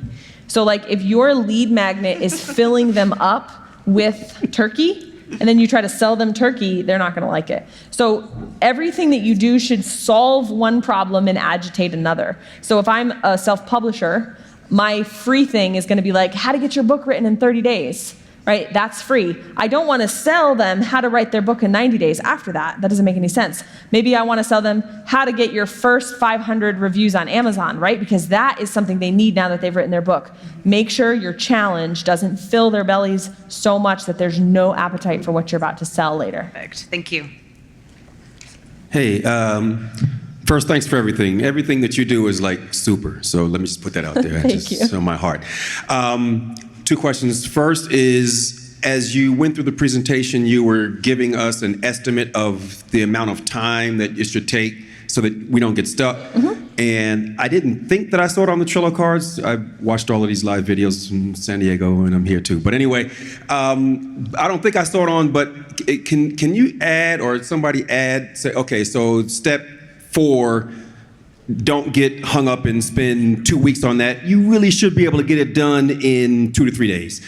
So it would be really cool if that could be added to the card. Say, that this should take you on average. So I can't, if I add it to the cards now and you've already downloaded it, you won't get them. So what I could do is one of my training sessions is go through the Trello cards and tell you. I'll tell you right now, the longest part of this whole process is the free traffic. Because that's the most time-consuming part. Everything else, if you took the free traffic out of it, everything else could be done in 30 days, easily. Easy. 30 days or less, you should be out the 1 Comma Club.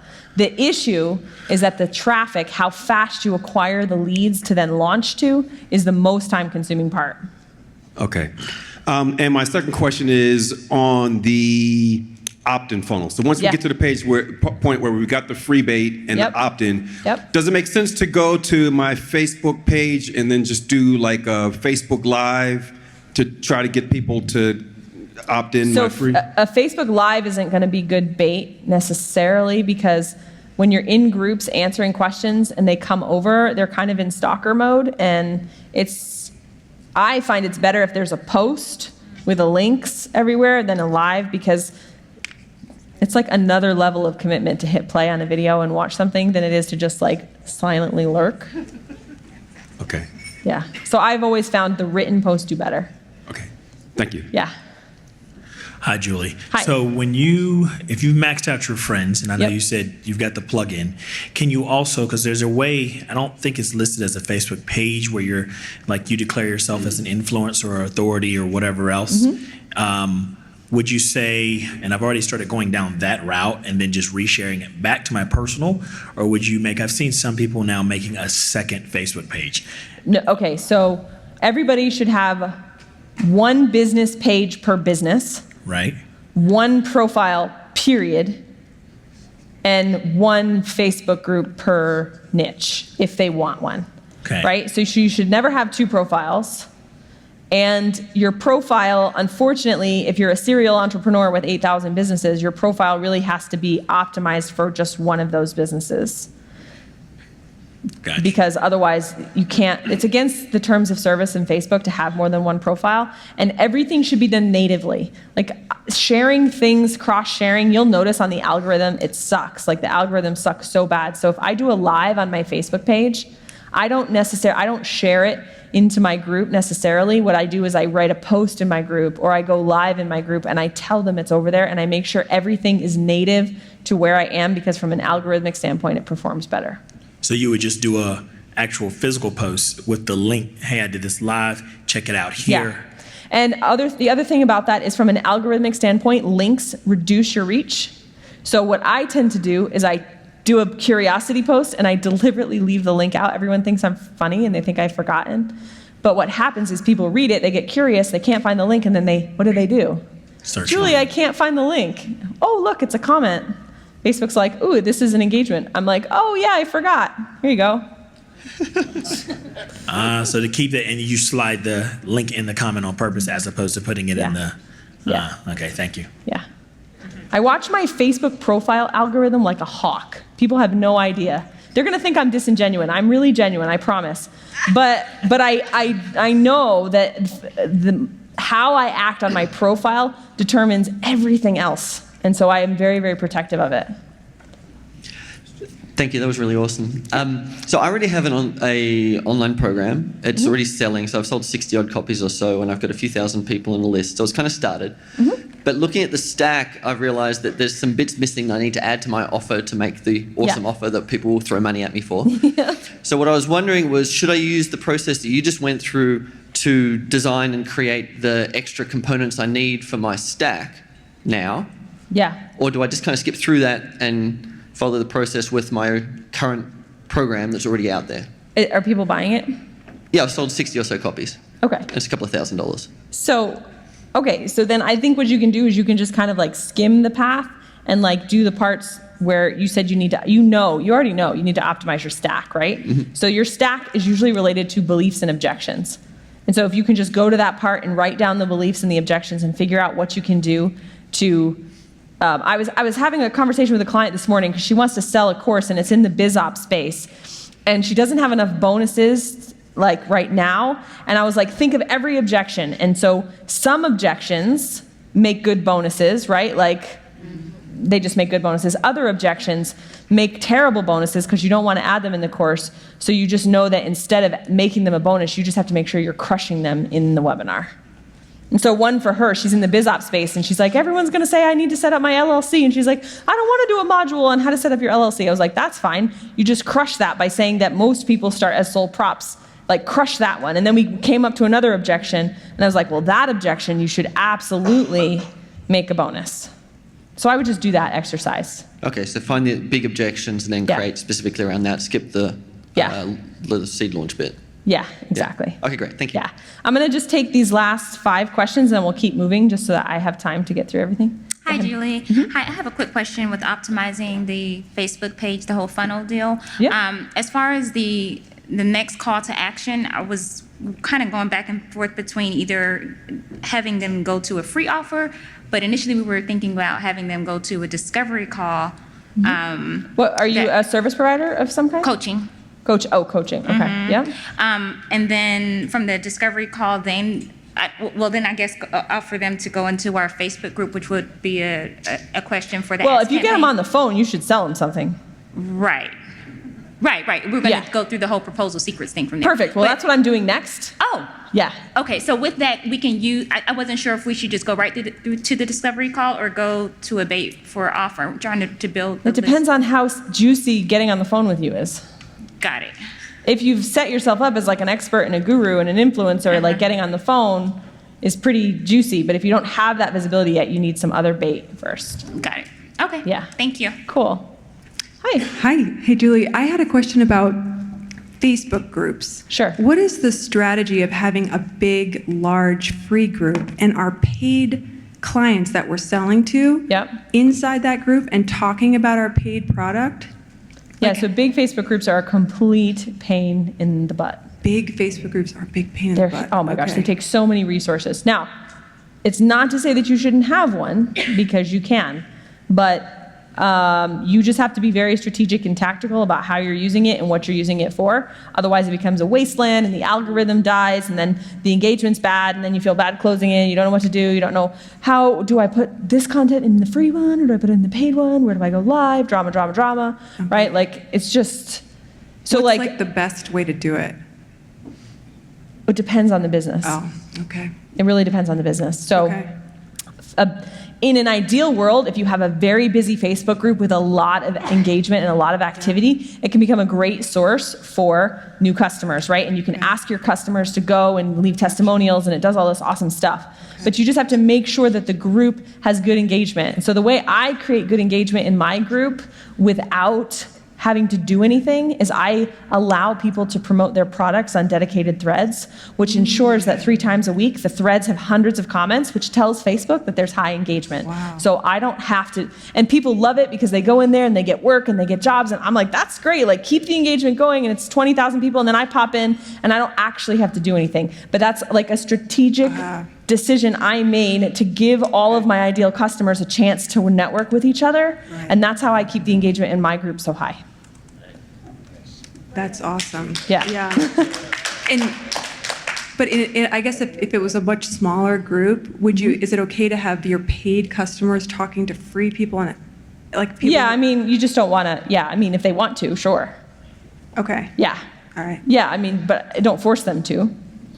No forcing. Right. Good. But Okay. like they'll just naturally do it, I guess is my point. Okay. Like, right? They'll naturally be like, yay, you're amazing. Okay. Join this program, right? Okay. Yeah. All right. Thank you. You're welcome. Earlier you mentioned you watch your Facebook algorithm like a hawk. Yes. I was just curious how you do that and what you're looking for. I study very carefully how many likes, comments, and shares on everything I post on my profile, because I want to make sure that when I have something important to say, I get as many eyeballs on it as possible. And so I try to create posts that are going to get a lot of engagement really quickly. And I cannot stand comment ladders, where it's people like, comment, I'm in if you want blah, blah, blah. Like we're all some sort of like robotic monkeys that are just like, I'm in. I hate that stuff. But if I can create content that gets people to respond, like the greatest way to do it is for me to be like, hey guys, look at the posts that get all kinds of engagement in Facebook groups. It's like, which logo do you like, A, B, or C? Right? And then there's like 500 comments. You guys will notice on my profile, I asked what my podcast title should be. Did you guys see that? For any of you follow me? I actually truly wanted to know, but I also knew that asking people's opinion about podcast titles would get me hundreds of comments, and then it would make it so that the next post would have it's like edge rank. It's like the next post does better because the previous one did so well. And so if I notice a post does really poorly and it doesn't hit for whatever reason, then I make sure the next one is as good as I can make it. Interesting. So it sounds like likes, comments, and shares are the key indicators that you're looking for. Yeah, and in how fast. I want to see 10 to 20 to 30 likes within 20 minutes, or I know, I didn't hit it. Okay. And so your strategy of watching that is, okay, great, ooh, we got a winner. Now I'm going to drop the offer, the hook that I'm really planning to do. Exactly. Awesome. Thank you. Yeah. We have been keeping our personal profile and our business page completely separate for Yeah. business purposes. And we do live shows twice a week that are all content. And so we have 50,000 people on our page, but not getting a lot of them to show up for the live shows, like 20, 30 organically, and then we can get up to 100 if we promote to our email list and ManyChat. So would you go live on the personal page and share it to the business page, or what would you suggest? No. I mean, that's pretty normal for a business page. Like, I use my business page as my billboard, right? This is like all my best stuff. Every time I go live on my page. I get people to attend by ManyChat, by email list, all that kind of stuff. I go on my profile. I talk about how I'm going to go live. I don't share things crosswise because the algorithm doesn't like it.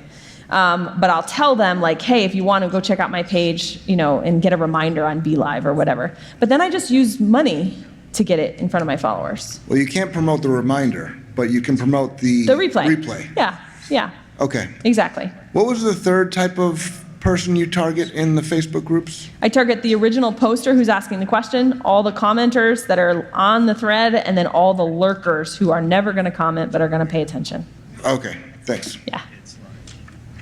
There's more than 5 people. Go ahead.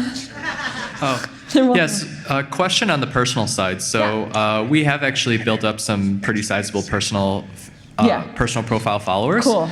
And we're at a different stage where, I think our largest one is pretty sizable. And it's gotten to the point where I guess we want to target or do more with that, but we're kind of orphaned on, because when you do, for example, one of our main influencer personal pages has 80,000 followers. So we go. But this is a business page. No, a personal. Oh, a personal profile. A profile page, okay. with 80,000. Yep. And then the fan page has like 500,000. So obviously, the personal algorithm does better. Yes. So we'll go live on the personal, get 10,000 views, but we can't do anything with that. No, you can't. So do you have any strategies on, because if I could do the live on the business page. So do a teaser live on your profile. Okay, and then. Do a teaser for it and tell them to go register, and then in the comments while they're asking, drop the permalink to the scheduled live over on the page so they can get reminders. Okay. Yeah. That works. That's an idea. Cool. Cool. Hey. Hey, Julie. Thank you for being so smart. That was really great. That means a lot coming from you, Myron. When you said about like you on your personal profile, that's where you make it like you put your links and your inspiration and your controversial, what you would do when you're in the links to your opt-ins and all that, right? Yeah. Do you do the same thing on your business page and also on your LinkedIn and your Instagram, et cetera, et cetera, et cetera? Interesting. So my business page, I use like YouTube at this point. So I go I have a video that goes live or that goes up once a week. And that is all I really post on my Facebook page. And I usually spend advertising money on each one. And I don't know if you guys see on your business page, there's a video section where you can create playlists of videos. And so what I'm noticing is when people come off of an ad, they start watching the videos like they're watching YouTube, and I see likes and comments on all these old videos. So there's not memes and just crap that like people try to get organic engagement from. Like, I've given up the organic game. Not everybody does this, but I've chosen to give up the organic game. But what happens is everything on my page is so good and so curated that they hang out there for a while watching all the videos and liking and commenting. Right. But so that's what I do on my page. But do you have the links and stuff on your banner on your page as well, like you do on your personal profile? Yeah. That's the question. So yes, I do. I have it like there's a story section, and I have a story. Then there's the call to action button. I have that as a link. My cover photo doesn't have a link. It's because it's a cover video. Okay. But yeah, I do. And Instagram and LinkedIn, same thing? I haven't opened LinkedIn in like 7 months. So I'm not sure what's happening over there. I should probably check it out. And Instagram, I do the stories. I do it like the reality show, like Russell says. Right. Cool. Yeah. Cool. Maybe. Thank you. Yeah. I should be better about LinkedIn, but I'm terrible. Okay, last question. Hey, Marina Lumia. But question is, can you give us a little secrets of your keywords for your hooks? And, is that any words that really stand out that you can start your hook with? Or same with the teasers. It would be impossible for me to just spout them off without knowing like the angle, the offer, the who, the result. Like I wouldn't. Okay. I wish. There are definitely like power words that work, using like. Can you give a power words? Yeah, Okay. Putting me on the spot. Things that, initiate like curiosity, like you'll never believe, or, things that like create that sort of like, wait, what are they talking about? Like the weird niche add-on, how to ethically steal, those kinds of like direct response. I don't particularly use those in my business because they don't resonate with just my attractive character. So I just try to use words like create, profit, build, those kinds of things, because that's just my natural voice. All right, thank you. Yeah, no problem. Okay. So I want to talk. Thank you. Thank you. So I want to talk for a few minutes about freelancers and agencies. If you are a consultant, you should also listen to this, probably. And if you're a coach, you may even get some value out of this. So for the milestone for the freelancer agency, basically the service-based business model, the steps are much, much shorter. You'll see that the first 3 steps are exactly the same. So I'm not going to go through those in great detail because we just did. For the who and the result, I want to just tell you from my personal experience, because I was a freelancer and an agency owner, if you are in that industry or you have no money and you need money, you should consider this. The most lucrative niches or results are funnel building, ads, copy, or social media. Those are the ones where you can make money. Everything else is harder. Web is still sort of lucrative, but these are the ones where you can make some significant money quickly. And the most profitable clients are either existing local business owners or coaches, consultants, e-commerce sellers, and course creators. So basically all the people we just talked about, minus the e-commerce people, are your ideal clients. I just want to stop for 1 second and talk about the attractive character, being an expert, and the problem that agency owners have when they read expert secrets. They go, I don't know what my movement is. I don't know what my attractive character is for my agency. And I always laugh because I'm like, it doesn't come naturally to have an attractive character as an agency owner or as a freelancer or as a consultant, because your entire job is to push your client onto the stage. That's your whole job, right? You are the rainmaker. You're the one that makes your client look good. If you think about ClickFunnels, right? Russell has a co-owner, and who is it? It's Todd, right? Todd is not the dancing monkey in the company, but that's Russell's term for Russell. I didn't make that up. Like, Todd isn't the dancing monkey, but he's making it rain, right? He's doing the thing. He built ClickFunnels, right? It wouldn't make sense for Todd to go out and start his developer coding movement to try to sell ClickFunnels, because his whole goal is to help facilitate what Russell is selling. And as a freelancer, as a consultant, as an agency owner, that's your job, is to make your clients look amazing. And so if you're busy trying to steal the limelight, it doesn't work. So if you feel like you read expert secrets and you're like, I can't figure this out, you need to understand expert secrets because you need to do that for your clients. Does that make sense? And it's really funny what happens. The more you do that for clients, the more you naturally get followed. Like the minute that I made somebody $100,000, my agency took another level. And then when I made Caitlin $1 million, then it took another level. And so it just kind of happens naturally as you make it rain for all your clients. So that's just something to know about step 3 in particular. Now, step 4 is where you're going to create your first offer as a consultant, an agency, or freelancer. In the digital coaching space, you're going to make your offer free. Here, you're going to make your offer paid. This is a rack at TJ Maxx. And I don't know about you, but I hate shopping at TJ Maxx. And I hate shopping in general, but I especially hate shopping at TJ Maxx, because I go to TJ Maxx and I'm looking for something nice. And I'm searching through the racks, and either the size isn't right, the color isn't right, the cut isn't right. It kind of works. And this is the problem with freelancers and agencies. They create packages that kind of work. Here's a funnel package. And the guy's like, oh, well, that sort of works, but I have this thing over here. And everybody, how many clients think they're the special exception? Every single one, 100%. So when you put packages on your website as a freelancer or agency, you're like TJ Maxx. And they're going and they're looking for packages and maybe. How much nicer is it if instead you're like, you know what? I'm not even going to make you look at the fact that you're a size 14 in jeans now. What I'm going to do is I'm going to go to your house, measure you, not even tell you how much your measure is, go over here, make you a beautiful, custom, perfectly fitting pair of jeans and put them on you. And there's going to be no tag with no size. Like women, how many of you would like that? Right? That's what a freelancer needs to do. They need to create that custom, you're unique, you're special, and gosh darn it, people like you offer that's completely custom. So agency owners and freelancers are like, oh my gosh, you're right. And then they die a little inside because they know how much work it is to create custom proposals.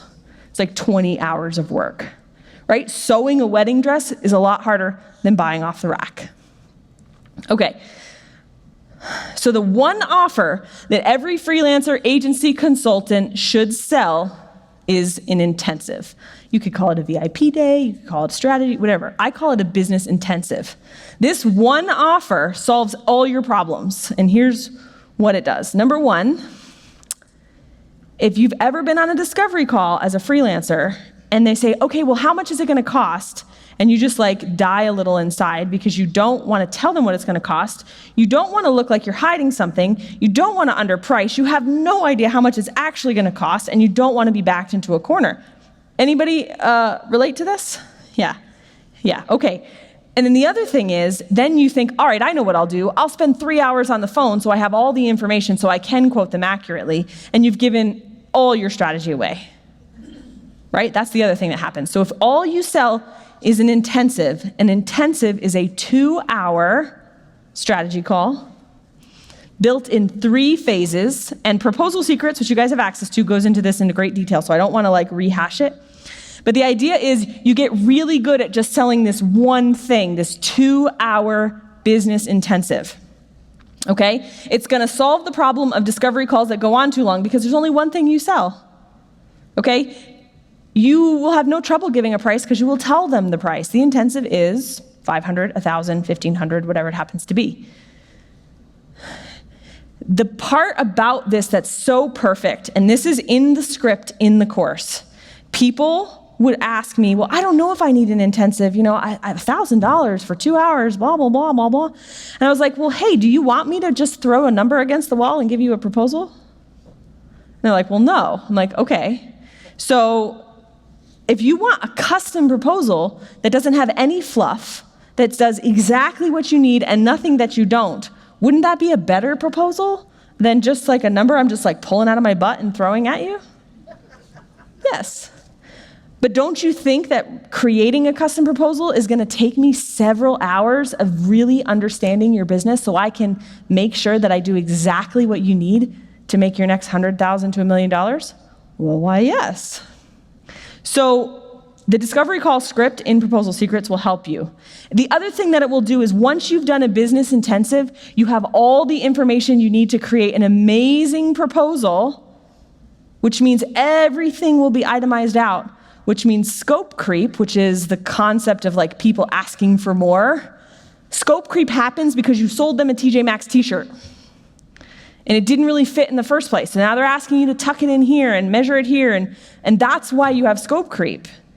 Not because the client is an evil demon monster, like we start to feel like when we're slaves to people who just kind of like take our work for granted and keep asking for more. But if you have a custom proposal, scope creep goes away. The other thing it does is it solves the problem of time-consuming proposals because you're getting paid for the time that you're actually doing all the work to build the proposal. So that is why the business intensive is so powerful. So what's going to happen is you're going to get paid to write a proposal, and that proposal is going to contain in it a high-ticket, or that report is going to contain a high-ticket proposal. So not only will you get paid to write the proposal, you'll also get paid to implement. And what happens during the intensive is they get so excited and their like imagination is alive and they can't believe it. They start to see it formulating in their head. It almost doesn't matter what your proposal costs, they're gonna say yes.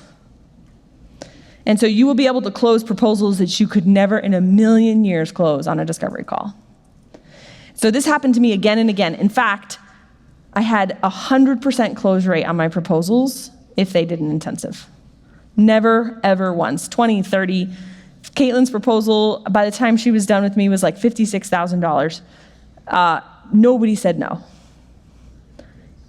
So this will change your life if you're a freelancer and agency owner.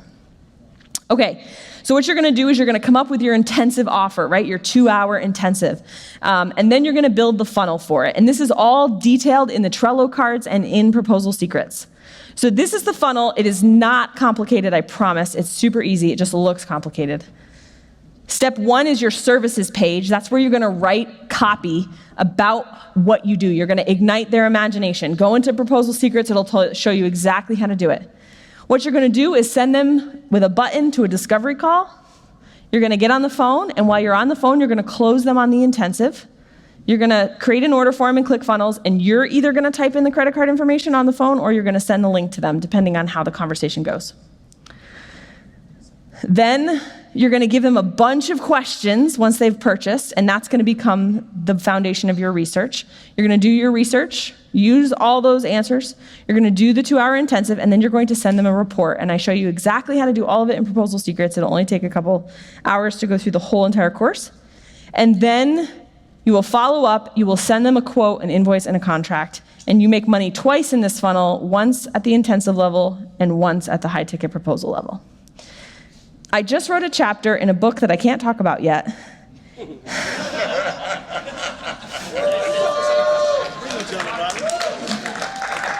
No, it's not my secret to tell. It's one of Russell's 8,000 books. And I realized that there is no other business. Find me another business that can have you making this much money this fast with no leads, no following, no nothing. Because the part about this that's so amazing is that you've got no inventory, you've got no margins, you've got no local like brick and mortar, no nothing. And when we get to the free traffic, this phase right here, you do this, you only need to answer like 20 questions and you'll have somebody on the phone. It's like the easiest, like you don't need hundreds of leads like you need in a digital product, or thousands of leads. You need like 5. Right? You get someone on a PM conversation, you get on the phone with them, you close them the $1,000, you do the intensive, you close them on a $10,000 proposal, now you have $11,000 in hand. If you need money, like this is what you should do, because it will make you money fast. Not only that, but it will teach you all the skills you need to know to build your digital coaching empire later anyway. Right? That's why I did so well as a digital course creator, is because I had spent all this time building digital products for everybody else. So I knew exactly what to do. It's why it worked so well and so fast. So you're going to do the free traffic method. It's not that hard. In fact, you should get leads right away. And then once you have your leads, you're going to do your intensives and your high-ticket proposals. And I want to talk for 1 minute about the power of the right client. And this kind of alludes to the Dream 100 strategy. This is Tammy, and this is back in the old days when I wasn't even doing funnels yet. If you get one client, the right client, they will be the source for every client that you ever need. And one night I helped her with something on MailChimp. I don't even remember. It was the lamest thing ever, but sure enough, she was a coach, and so she would send business to me, and I never needed to I didn't need to prospect anymore, because every week, Tammy would send me a new client. So you're always looking for that right client, the client that's either gonna, shout your name, or the client that serves lots of your future clients. Be amazing to them, be awesome, over-deliver, show how organized and professional and incredible you are, and you will have more business than you know what to do with. As you can see, this is so easy, this is so short compared to digital coaching. You guys see the difference?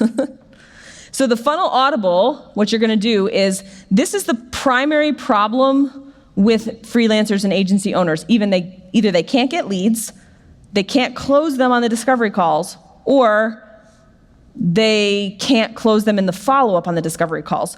Most funnels for service providers and agencies, if you do this method in Proposal Secret, the only leak happens before the intensive.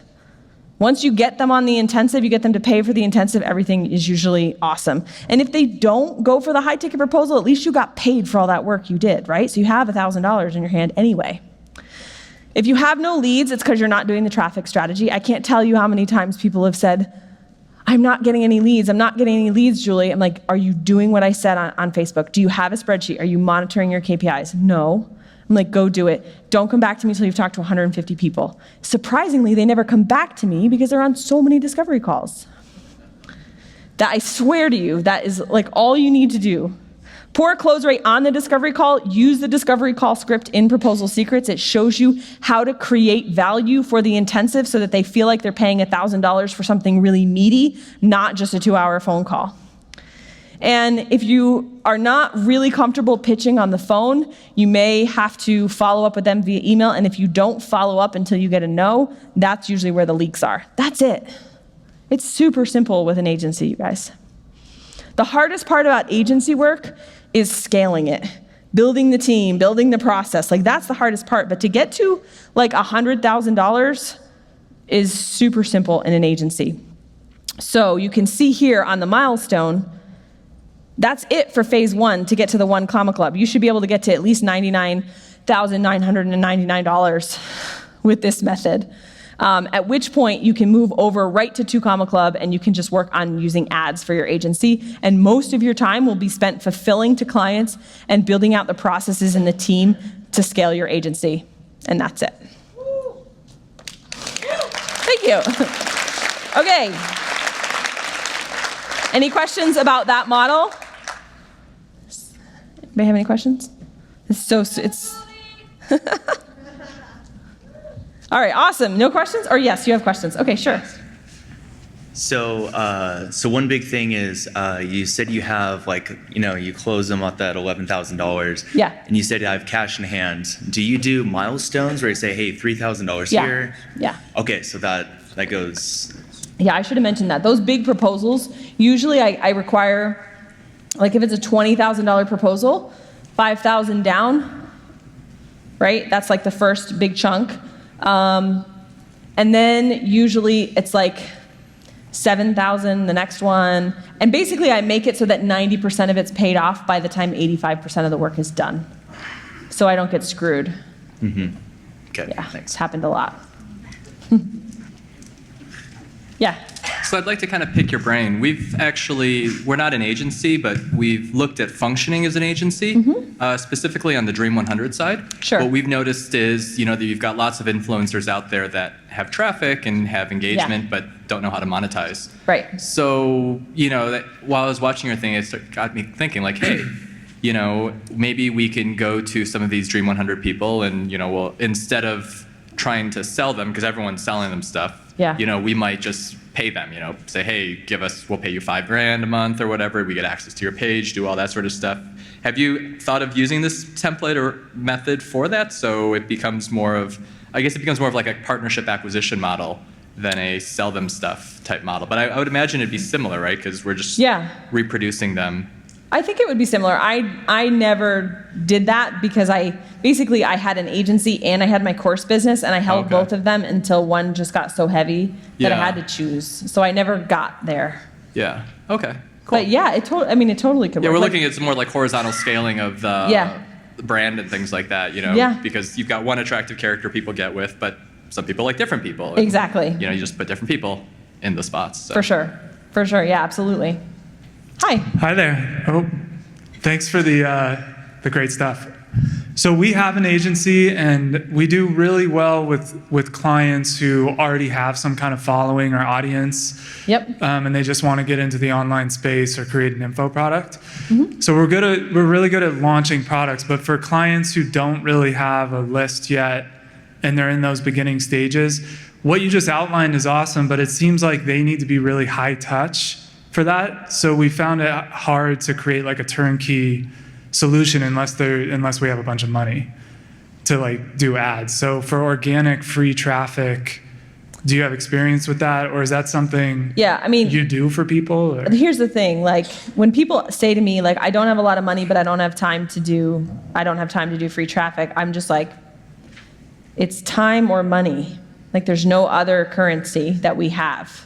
So if you can't do the free traffic, you could technically hire a VA to do the free traffic strategy, but number one, they have to be really good at writing. And number two, you have to pay them. So they're gonna cost money. Right. So sometimes when people do that to me, I just feel like they're expecting me to alter the laws of the universe to make things work for them. And I just don't know what to say. What you could do is you could hire a VA to scour the groups for all the posts that are interesting and like give them a link so they don't have to actually go looking. It's like, here's your post for the day that you need to go comment on. You could do that. But again, it's still going to cost money. And so people are so spoiled in the online space because they think, oh, I can just start a business. I don't need any money. But like, it's no other time in history where it only takes $5,000 or $10,000 to start a business, because every other business type in the history of the world has needed a lot of money to start up. Nice. So I would just use that argument on them. Nice. Yeah, part of it is setting expectations too. Exactly. Yeah. Thank you. For an agency, that's 99.9% of your job. Right. Expectations. Yep. Yeah, for sure. I'm sorry I didn't answer the question. I feel bad, but. So real quick message to anyone who is an agency and has not gone through Proposal Secrets, absolutely stop whatever you're doing and watch that. I mean, literally, I implemented it. I don't know, I told Julie, and I watched it. It was 3 hours long. My next sales call, I did it, closed the business intensive right away. Yeah. Even before we built all the sales funnel stuff, don't even get caught up in that, just do it. Julie, after you've done the business intensive and you actually sold them on the proposal, yeah. What's the transition to get them as recurring clients after that? Did you do that at all? Or no? So a lot of my proposals were like 6 months, 4 to 6 months. So it felt like a retainer. It's like, here, it's going to be 30 grand. So it's $5,000 a month. You know, right. It felt like that. The thing is, the easy way to do recurring is with Facebook ads, right? Because that's something that constantly needs work. You could do a funnel maintenance, but that usually ties into the ads. So like, I never found a recurring model. I would just usually either sell them on a new funnel and a new funnel project, and just like, if they like, most of my clients were like, okay, let's do another funnel after we were done, right? And so we would move into another 6 months. But ads are a really good way to create that recurring retainer once the funnel's built. Got it. Awesome. Thank you. Yeah. Hi, Julie. Hi. So maybe the question that I'm going to ask is maybe in your proposal secrets or not, but for the benefit of those that are starting, that have 0, 0, 0 of everything, you mentioned that, I heard you mention the example of $1,000 and then charging $10,000 for the intensive and so forth. But before you answer that, could you define agency first of all? What an agency is? Yeah, I think an agency is a team of people that produce the tangible assets you need to, if it's a marketing agency, to market your business. Okay, so that's the agency you're talking about, to create marketing. Yeah. Okay. So it's not really a consulting firm. Right, well, if you did consulting, you could still use this model, and what you'd be, the intensive would be the initial, like that would be the initial call to see if you're a good fit. And you'd have to strategically position it as like, I'm not sure if I can work with you yet. Create it so that they're auditioning for you on the intensive, not the other way around.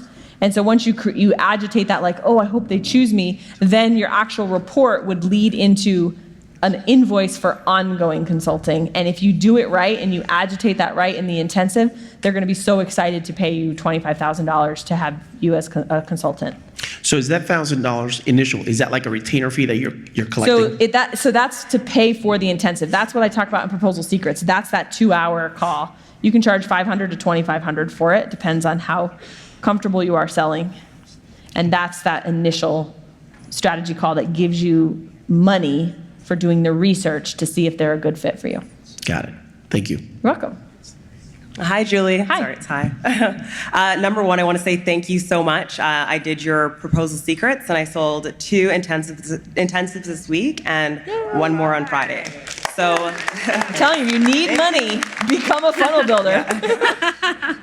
My question is, it might sound spoiled, but is there a template for the proposal? Because I've got 3 to do this week now. No. I mean, I gave you, I gave us everything, yes. I just use 17 hats. Okay. For the actual itemization of the invoice. Okay. Yeah. Okay. But the proposal's like that written report that I show you, the 17, that's like the last part where it's just like the numbers, right? And I use 17 hats. Okay, cool. Thank you. You're welcome. Okay, my question is, when you have the ask campaign and you're fulfilling to the people that you've given it away free, how does that fit in to all of this? Okay, so the ask campaign So that was so we sort of like, when we realized that people were getting stuck there by starting in Secrets Masterclass and like getting stuck on the Ask campaign, we realized that's probably not the time to do the Ask campaign. Like, you should be doing all of this first. Once you've launched, now you've got a list to ask. So you don't have to run ads to an Ask campaign. You don't have to, you have people now and you've done a launch. So it's very natural to ask them why they didn't buy, because you have people. When you do an Ask campaign with no following, you end up having to do ads, you end up having to ask influencers. Like, you have to do all these ninja methods because you don't have the traffic. But if you do all of this first, you'll have people to actually ask. Okay, perfect, thanks. Yeah. Hey, Julie. Hi. First of all, thank you so much for everything. I'm a huge fan of your content. By Oh, now. thank you. All of your messages that you post all over the place get stored in my notes, so I can go back to them later. Yeah, the proposal secrets was great. I've been doing consultant for 6 years probably, and it's been rough, and this particular course has helped me to restructure. Yeah. And the gentleman just literally spoke to my point. I actually wanted to address the other side of it, when I don't want to work with those people. Yeah. So yeah, they audition, and it's not necessarily, like, I've worked with wrong people, so there is a situation when I don't want to work with them, and there's a situation when I don't have time to work with them, Right. but I don't want to lose them. So Yeah, so this happened to me once, and it had a bad ending. And it was because they did the intensive and they wanted to work with me, and I decided I didn't want to work with them, and they got really upset. And so they were like, well, now what do I do? And I was like, go find somebody else to do the plan. Like, it's all laid out, like, or do it yourself. And that, I didn't say it that way. I was really nice. I'm a really nice person. do you, like, send them to Upwork or something? Or? Well, so then what I did is I found people, like, I have a big network. So I'd be like, hey, there's a bunch here's some names. The thing is, you have to set the expectation. You just have to be a little careful about it, so that if they think, it's just hard. If you don't want to work with them and they expect that you're going to work with them, and they don't know, like, you have to set it up so that the intensive is a strategy session to make sure that they qualify. Yeah. Okay, cool. Thanks so much. Okay, so one more question, so then I can get to the, oh, you didn't walk to the microphone. Oh, okay. Hi. Hello, back again. I already do some consulting, but not in the online funnel space. Yeah. And I've got several clients that I just ran into that really need to be in this space, but I don't have the skill set to do it. I guess maybe the question's for the room. If there's any agencies in the room that want to kind of partner up, where I can act as a consultant, lead them to your agency, and let's partner up, find me, after we get out of here. Yeah, that's awesome. Sure. Yeah, there's a lot of people that'll do that. Hey, Julie. So I just wanted to clarify. So once you do the intensive and they want to work with you, you don't want to work with them. Do you refund the money? I didn't in that Because that would case. be a little misleading, I guess. No, well, I make it clear that it's not a guarantee that we're going to work together. Oh, okay. I tell them that if they, at first I did a risk reversal where if I said to them, listen, if we do the intensive and we decide to work together and you accept my proposal, I'm actually going to rebate the money in the proposal. But I didn't care. It was like a $30,000 proposal. So I took $1,000 off, like, it doesn't hurt. I didn't really expect what would happen if they wanted to work with me and I didn't want to work with them. Do you know what I mean? And so I made it really clear from then on that this was not a guarantee that we were going to work together. So it's like a separate line item that they pay for. That's it. Yeah. Because at the end of the day, like, he was like, I want a refund. I'm like, listen, I spent 2 to 3 hours researching your business, 2 to 3 hours with you, and then 2 to 3 hours preparing the report. And that report, tell me that you didn't get ideas for your business in our 2-hour call. If you can tell me that you didn't get ideas and didn't get clarity and didn't get some new things that you can go implement in your business, I'll give you money back. And he didn't have an answer because of course he had ideas. So it's like full ownership of what you basically had prepared for them. Yeah. Okay, cool. Yeah. Thanks. Cool. All right. So let's briefly talk about e-commerce. How many of you are e-commerce sellers in here? Okay, a few people. Awesome. Okay, so guess what? Steps 1, 2, and 3 are exactly the same. So we're gonna breeze through that. You'll see that this one is actually simpler too. It's not as simple as agency because you need money for inventory and you need to figure out how to source products, which to me seems like a superpower. I'm always amazed at people who can do that. But let's talk about the unboxing funnel. So what we're gonna do, and this is really important in e-commerce, is when you create an offer in e-commerce, right, you don't wanna just sell a product, because if you sell a product, then you compete on price. And so Russell explains that you should actually create an offer, just like you would for a course. So I broke it up into 4 pieces when you're first starting out. So you need like 4 products. You could get away with 3. So product number 1 is the sexy one. That's the one that everyone's like, ooh, I want that, right? So that's the first product. The second product is the add-on. And so I use James as example. He sells subscription service for flowers, roses. So his sexy offer is a dozen roses to your beautiful wife or your mom or whatever. The add-on is the order bump. That is the piece that doesn't take a lot of copy to explain and naturally goes with the first piece. And so for him, his order bump is, do you want to make sure all those roses are red? It's $19 if you want to make sure they're all red, right? It's a natural add-on to the sexy piece. Or it could be something like Jamie Cross's funnel, where she has a lotion bar, and what's the add-on, right? Do you want to get to the front of the line with rush shipping? It's like a natural addition to whatever it is you're selling. It's not a good idea in an e-commerce funnel to have one sexy piece and then have a piece that's the order bump that takes a lot of explanation. It needs to be like oh sure, what was the rate on the roses, James, of the people that are taking that order bump? Like 40%? 40%? How many people take the shipping, Jamie? On the order bump, do you know? Yeah. So you want to make it so that 35 to 40% of people are just going to naturally check that box because it just makes so much sense. So piece number 3 is the next thing, or in e-commerce, more of. So whereas in info products, you do not want to sell them turkey when they've already filled their belly with turkey, right? You need that solve, agitate. In e-commerce, especially when it's consumption like supplements or lotion, more of is perfectly fine. So piece number 3 can either be the next thing or it can be more of. And then if you have an additional thing, you can make the next thing. So the idea is to create the offer and then you're gonna unbox it and you're gonna pick out the pieces, and this piece is gonna go here, and this piece is gonna go here, and this piece is gonna go here.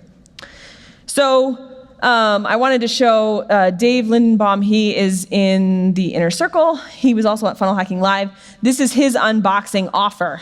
This is the sexy thing. I don't really know how kombucha tea is sexy, but he has done it. So this is the piece number 1. Now the add-on piece, I can't remember if it's another bag or if it's rush shipping, but either way, that's like the easy add-on. It doesn't take a lot of copy to explain it, right? And then the next thing, he happened to do a solve agitate, right? He does it where he's offering them the kit. That's the next thing in line. And this is his offer. So all together, he comes up with the offer and then he unboxes it and figures out where it's going to go in the funnel. Jamie, I looked at your funnel. She does the body bar. She does the rush shipping. And she actually, on her page, right, Jamie, you have multiple choices right on the page, right? You can get 1, 2, or 3. Right? So in e-commerce, whereas in info products, if you're like, give people lots of choices, their eyes are going to glaze over. But in e-commerce, especially with something like this, you can be like 1 body bar, 2 body bar, 3 body bars, right? That's the sexy offer, is like, how many do you want? And then the order bump can be either more of them or it can be rush shipping. And then she does the face bar, and then she does the detox kit. And you actually tried to sell it as a bundle, and it didn't sell, right? Right, so she tried to put it all together and make it this presentation offer. She tried to do the perfect webinar and sell all of it as a whole. People didn't buy it. So in e-commerce, the unboxing funnel is far, far, far more effective when you take those pieces out and put them in the funnel. So I just wanted to show you, the unboxing funnel can either be a paid funnel, so like Jamie's funnel is, there's no free plus shipping anything, right? Like with Fiber Fix, that like man tape. Isn't that what it is? Yeah. Like that's like free plus shipping, right? You just pay shipping. With Jamie, she's just making them buy right there, and there's no reason why you can't do that. So the unboxing funnel is actually pretty simple, and it's a lot less complicated than the info product. So I just wanted to show you a couple things. In an unboxing funnel for e-commerce, you can have multiple quantities, and that's okay. And you see that little yellow highlight thing? That's like a extra that comes in Funnel U, or it comes in CF Pro Tools, kind of highlighting the one that you want people to buy. The other thing that you can do is you can create an exit pop with a phone number to get people to order on the phone. Okay, so these are things that you probably wouldn't do in an info product funnel, but you would absolutely do in an e-commerce funnel. So what you're gonna do in step 4 is you're gonna write out what your pieces are of your funnel.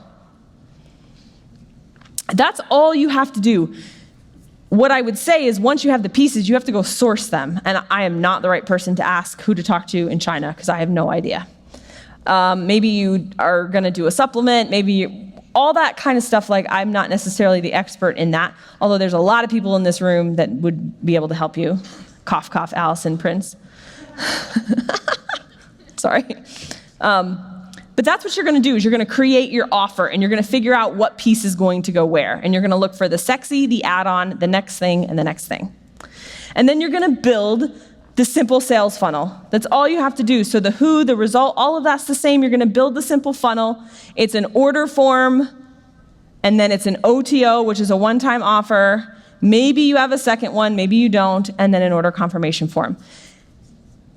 Believe it or not, you don't need that much copy on an e-commerce funnel. Think about Amazon. It's like bullet points in like a little paragraph, and people buy stuff. So the best thing you can do for a simple sales funnel for e-commerce is to do a demo video and some good product copy that's just super short. So the most time-sensitive or intensive part of an e-commerce business when you're starting is sourcing the product and finding the product. The funnel itself shouldn't take that long. An info product funnel is probably going to take you longer. The workflow for building the funnel is going to be exactly the same. You're going to get the domain and the branding. You're going to create the copy. It's just a little bit of copy with a demo video. Wireframe it out, design it, do all this stuff that I already talked about, mobile optimize, product fulfillment, and this part is probably the most complicated part of the whole thing, is how are you going to actually deliver the product. Right now, in ClickFunnels, if you are just starting out and you haven't made any money yet and you haven't even validated the product, here's my advice. Every day, download a report into a spreadsheet. For now. That's not a long-term solution. That's not a scalable solution. But for right now, if you want to see if the products that you have are going to sell, do not bang your head against the wall trying to figure out how it integrates with ShipStation or how you're going to send it over to Amazon to fulfill. Just like get the product, download the report, do the manual work. Once you've made $1,000, once you're like seeing that it's gonna work, it's gonna take off, then start looking at the automated features, because you'll get stuck here if you don't. And then you just need a buyer follow-up and a non-buyer. And on a 2-step order form, it's really, really easy, because on a 2-step order form, when they put their name in step 1, you can integrate it on the actual page, and that can launch what we would call a non-buyer sequence. And then in the product area, you can create a buyer sequence when they buy. And you can very, very easily put them in one bucket or the next. You just need 2 buckets, that's it. And then buy it and actually, make sure everything works on the funnel. And that's all you have to do in step 5 is don't worry about ShipStation or Shopify right now. Just download the report. And then do the free traffic model that I showed you. See if you can get family and friends, people on your profile, people in groups to buy your product. It's exactly the same. You go into the groups, you find people, you see if anybody's interested. And once you've made $1,000, the phase 2 is actually to go right to ads. That's what you're going to do next. Like, there's not really that much to do. And I asked Russell, and he said for e-commerce, he would always start with a free plus shipping. That's what he would start with. The thing is, like, you're not going to make a ton of money on this first funnel because it's not designed to make you a ton of money. It's designed to get you customers. So naturally, if you look at this phase, you're going to go to phase 2, you're going to do ads, and then you're going to go back to phase 1 and make another funnel, and then do phase 2, and you're going to go back and you're going to make another funnel. And eventually you're going to have enough funnels, you probably need like an entire storefront, and then this is how you start to build your brand. But one funnel alone won't make you necessarily tons and tons and tons of profit right away because it's a front-end funnel, right? But now you have customers, now you can sell them other things. Is everybody tracking with that? Yeah. Cool. The funnel audible for an e-commerce brand is we want to look at the buy rate on the first item. We want to see 1 to 5% of people buying that first offer. And we want to see how many people are taking the order bump, because the order bump is going to raise the value of your cart, and it's going to be super important when you're running ads to have an average cart value as high as possible. So we want to see at least 1 to 5% on the first sexy item, and we want to see 20 to 40% of people take the order bump. That would be amazing. If it's not that high, then it means the order bump is not a natural add-on. Like, we need to make it sexier. We need to make it easier for them to say yes. And then you want to look at how many people are buying the OTO, which is the one-time offer that comes out after it. And this could be anywhere from 3 to 10%, maybe more on really good funnels. The OTO can be really high. It can be up to like 20%. And so these are the things we're going to look at, because remember, in this phase, we're not even doing ads yet. We're just seeing how many people landed on the page, how many people bought, and what did they do. And that's it. Again, e-commerce is really just about finding those products, testing them. And I think Trey Llewellyn, he actually would like do arbitrage. He would go to like stores, buy stuff, put them in a funnel, and did like a new funnel every week. Like, he was practicing this every week. He wasn't getting tied up with ShipStation. He was just seeing what kind of products would sell. And so you just create that simple funnel, and you don't, this should be done once you have your product. This can be set up in less than a week. So that's all that there is for the e-commerce. Are there any questions about this? I really want to make sure I get through the local business. Do you have a question? I do. Okay. We have actually a combo of an info product and a physical product. Yeah, that's pretty common. So kind of like Peloton, similar. Yeah. So they sell a bike and then they have the workouts with the bike. We have a proven product, and we had info content, which now we're combining into one different offer. So I assume I should be following the info? I would. Okay. Yeah, for sure. It's going to make your info product funnels probably work a lot better, because the perceived value of a physical product tied is you know what I mean? Typically, this is my advice to you. If you're doing a combo like that, so like Russell sells, it's not e-commerce, but like when he was selling ClickFunnels and Funnel Hacks, it's like Funnel Hacks is an info product, and ClickFunnels is like a more tangible. It's not a physical product, but it's like software. So we feel the value of it differently.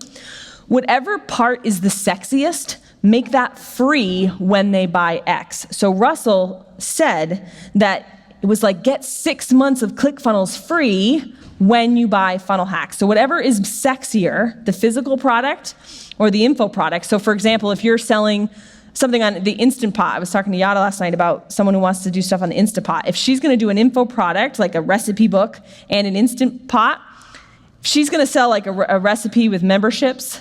It's like, get a free Instant Pot when you join this membership, because that's the sexy thing. You make that free when they take action on the info product. Okay? Cool. Yeah, I want to know where would network marketing fit? Like MLM products? Because on, like with, was it Stripe and different things like that, you can't run.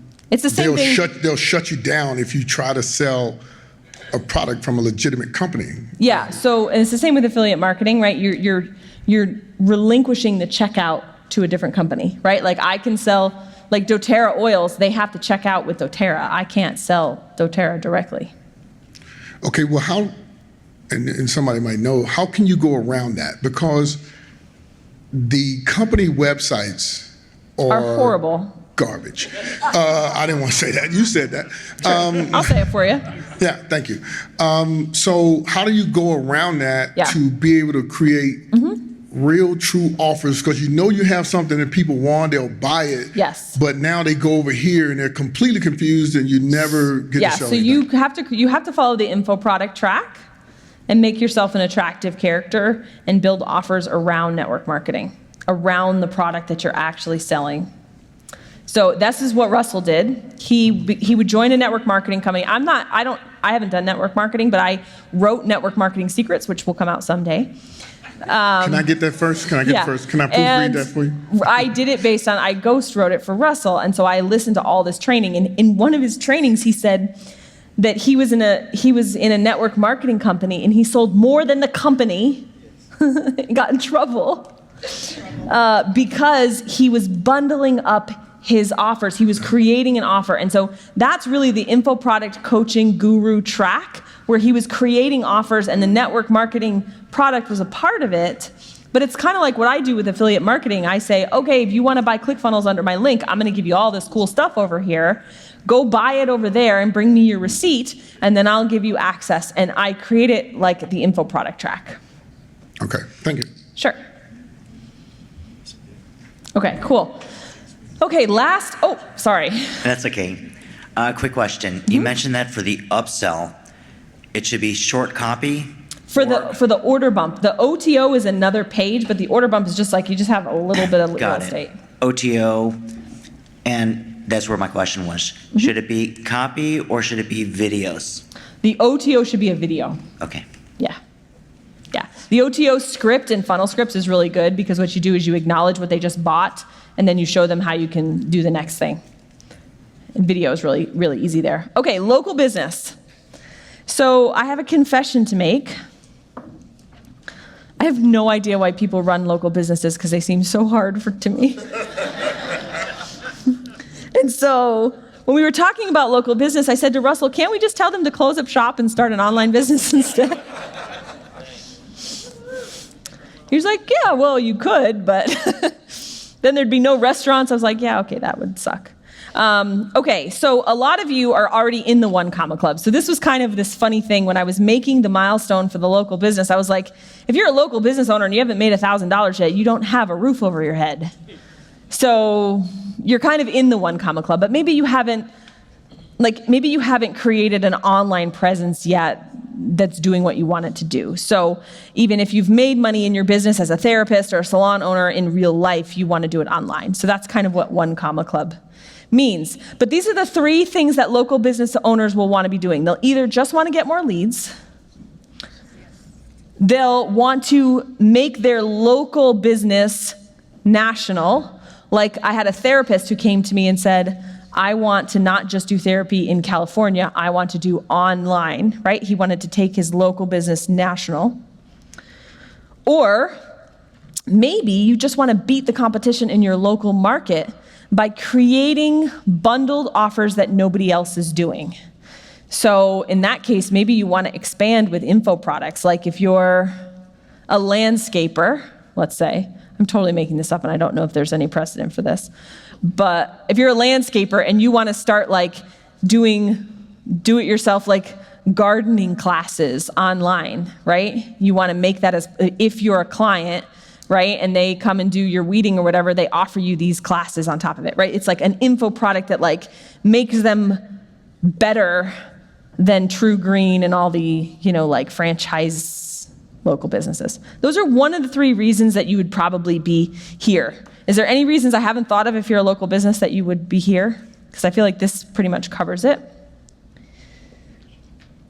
So steps 1, 2, and 3 are the same. So you're figuring out your who, your result. You should already know who this is. And you should start to understand the concept of offer hacking, where you create that offer. You do the, wait, what? And the story, oh yeah. And then the offer where you're bundling things together, right? So it's all the same stuff that we already talked about. And then we're going to go into product secrets. This is what you need to figure out. Are you wanting to create a new offer entirely? Are you a therapist that wants to do online classes? In which case, you should put down the local business milestone and pick up the info product one and do that one instead. Does that make sense? If you are a local business that wants to create a new online offer, you don't follow the local business track, you actually follow the info product track. Now, if you want to just add on to your existing offer, then what you do in this module is you figure out what kinds of other things can you add to your existing offer to make you stand out. Okay? Or you may just want to create a free offer to acquire leads, in which case, the whole thing that we talked about with lead generation, I'm going to show that here in a minute, that's what you do for a local business. It's really one of three things. And really, the first and the second require you to follow a different track than the one that you're on now, because if you're adding physical products, you're going to need e-commerce stuff. If you're adding digital products, you're going to need the info product. So that's what you're going to do in step 4, is figure out which one of those three you're really trying to do in your local business. And in step 5, no matter what, you're going to need list bait for a free offer. So we're going back to list hacking that we talked about at the beginning. You're going to do the exact same thing. You're going to find that bait, you're going to find the congregation, and you're going to build it. And in local businesses, it's a little different than info product businesses. Things like vouchers, coupons, free trials, gifts, events. Chad Woolner, he's an example that we use a lot. He's a chiropractor. He did lunch workshops to get new clients. Restaurants do Facebook ads for birthdays. Did you know you can target people with birthdays? And so you could say, hey, it's August, it's your birthday month, come in and get a free drink when you buy an entree, right? This is vouchers, coupons, gifts, things like that. So you're going to figure out what that bait is. Now you can go to Groupon, you can search your competitors, you can figure out what kind of voucher coupon you want to do. And then you're going to create the opt-in funnel, just like we already talked about with all those three things. You're going to use the vintage designs. And so I just wanted to show you, just to give you a little hope that even if you're not the world's greatest designer or funnel builder, you can create. I actually did some research on this because I was helping Russell with a project for Project Mother Funnel, and I went and looked for local business case studies. And everything I'm showing you has been profitable. So this is a free lunch workshops lead magnet for new chiropractic patients. It was like a catered lunch, and you can see, like, it's not super fancy. But this is how he got lots and lots of clients. Really important as a local business that you understand the lifetime value of your customer, because still getting clients from it. This is crazy. Like, how many years? 4 years, it's still going. Yeah, it's like, this is back when ClickFunnels was beta, I built this. Yeah, so you have it. So this is a perfect example of someone, when I went through that thing about what birthing a funnel is like, and you have the urge to redesign it, you have the urge to like start a new business, like Chad resisted all of those urges and just like got it done, and this thing is like crushing it. This is gonna be featured on Mother Funnel, by the way. So anyway, I just love this because it's not like super like slickly designed, and yet it's doing exactly what it needs to do, getting him patients again and again and again. And it's a really cool way because it's an event which is making him more marketable than any of the other chiropractors who are not doing it, right? Who are just doing the same old all the time, which is like whatever, the free massage with the adjustment. Challenges work really well for fitness gyms. If you follow Gym Launch Secrets, they teach this method where you create a challenge. It's a simple lead gen application challenge. You can charge for it, you can do it for free, but either way, all of these, and Chad, you may be able to speak to this, that all of these funnels are not complicated on the front end, but your sales process has to be tight on the back end. He's nodding his head vigorously. Yeah. So the majority of your funnel work is in the sales process once they're in the door. And so that's the focus for lead gen for local businesses. This guy, I loved this. He does fishing excursions. And so he did a map of 5 secret pond fishing hotspots in the Dallas-Fort Worth area. And then he offers the fishing excursion on the next page. So I thought that was cool. And then I saved my favorite for the end, and this got Russell laughing for like 3 days. And this is the Bigfoot expeditions funnel.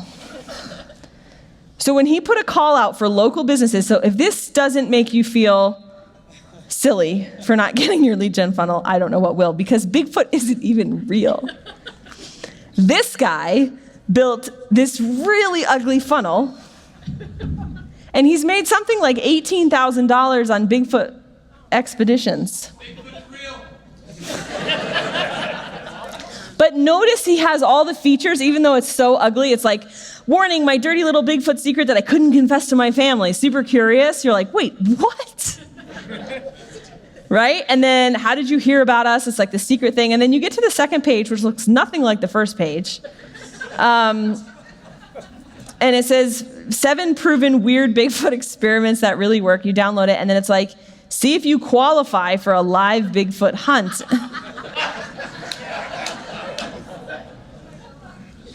You have no excuses. So this is also going to be featured on Project Mother Funnel because we just thought it was so hilarious. All right, so really for phase 1, for a local business, you just have to decide if you're trying to generate leads, create a new offer, or go national. And once you've decided that, you can create your free offer. The free offers I just showed you are for people acquiring leads.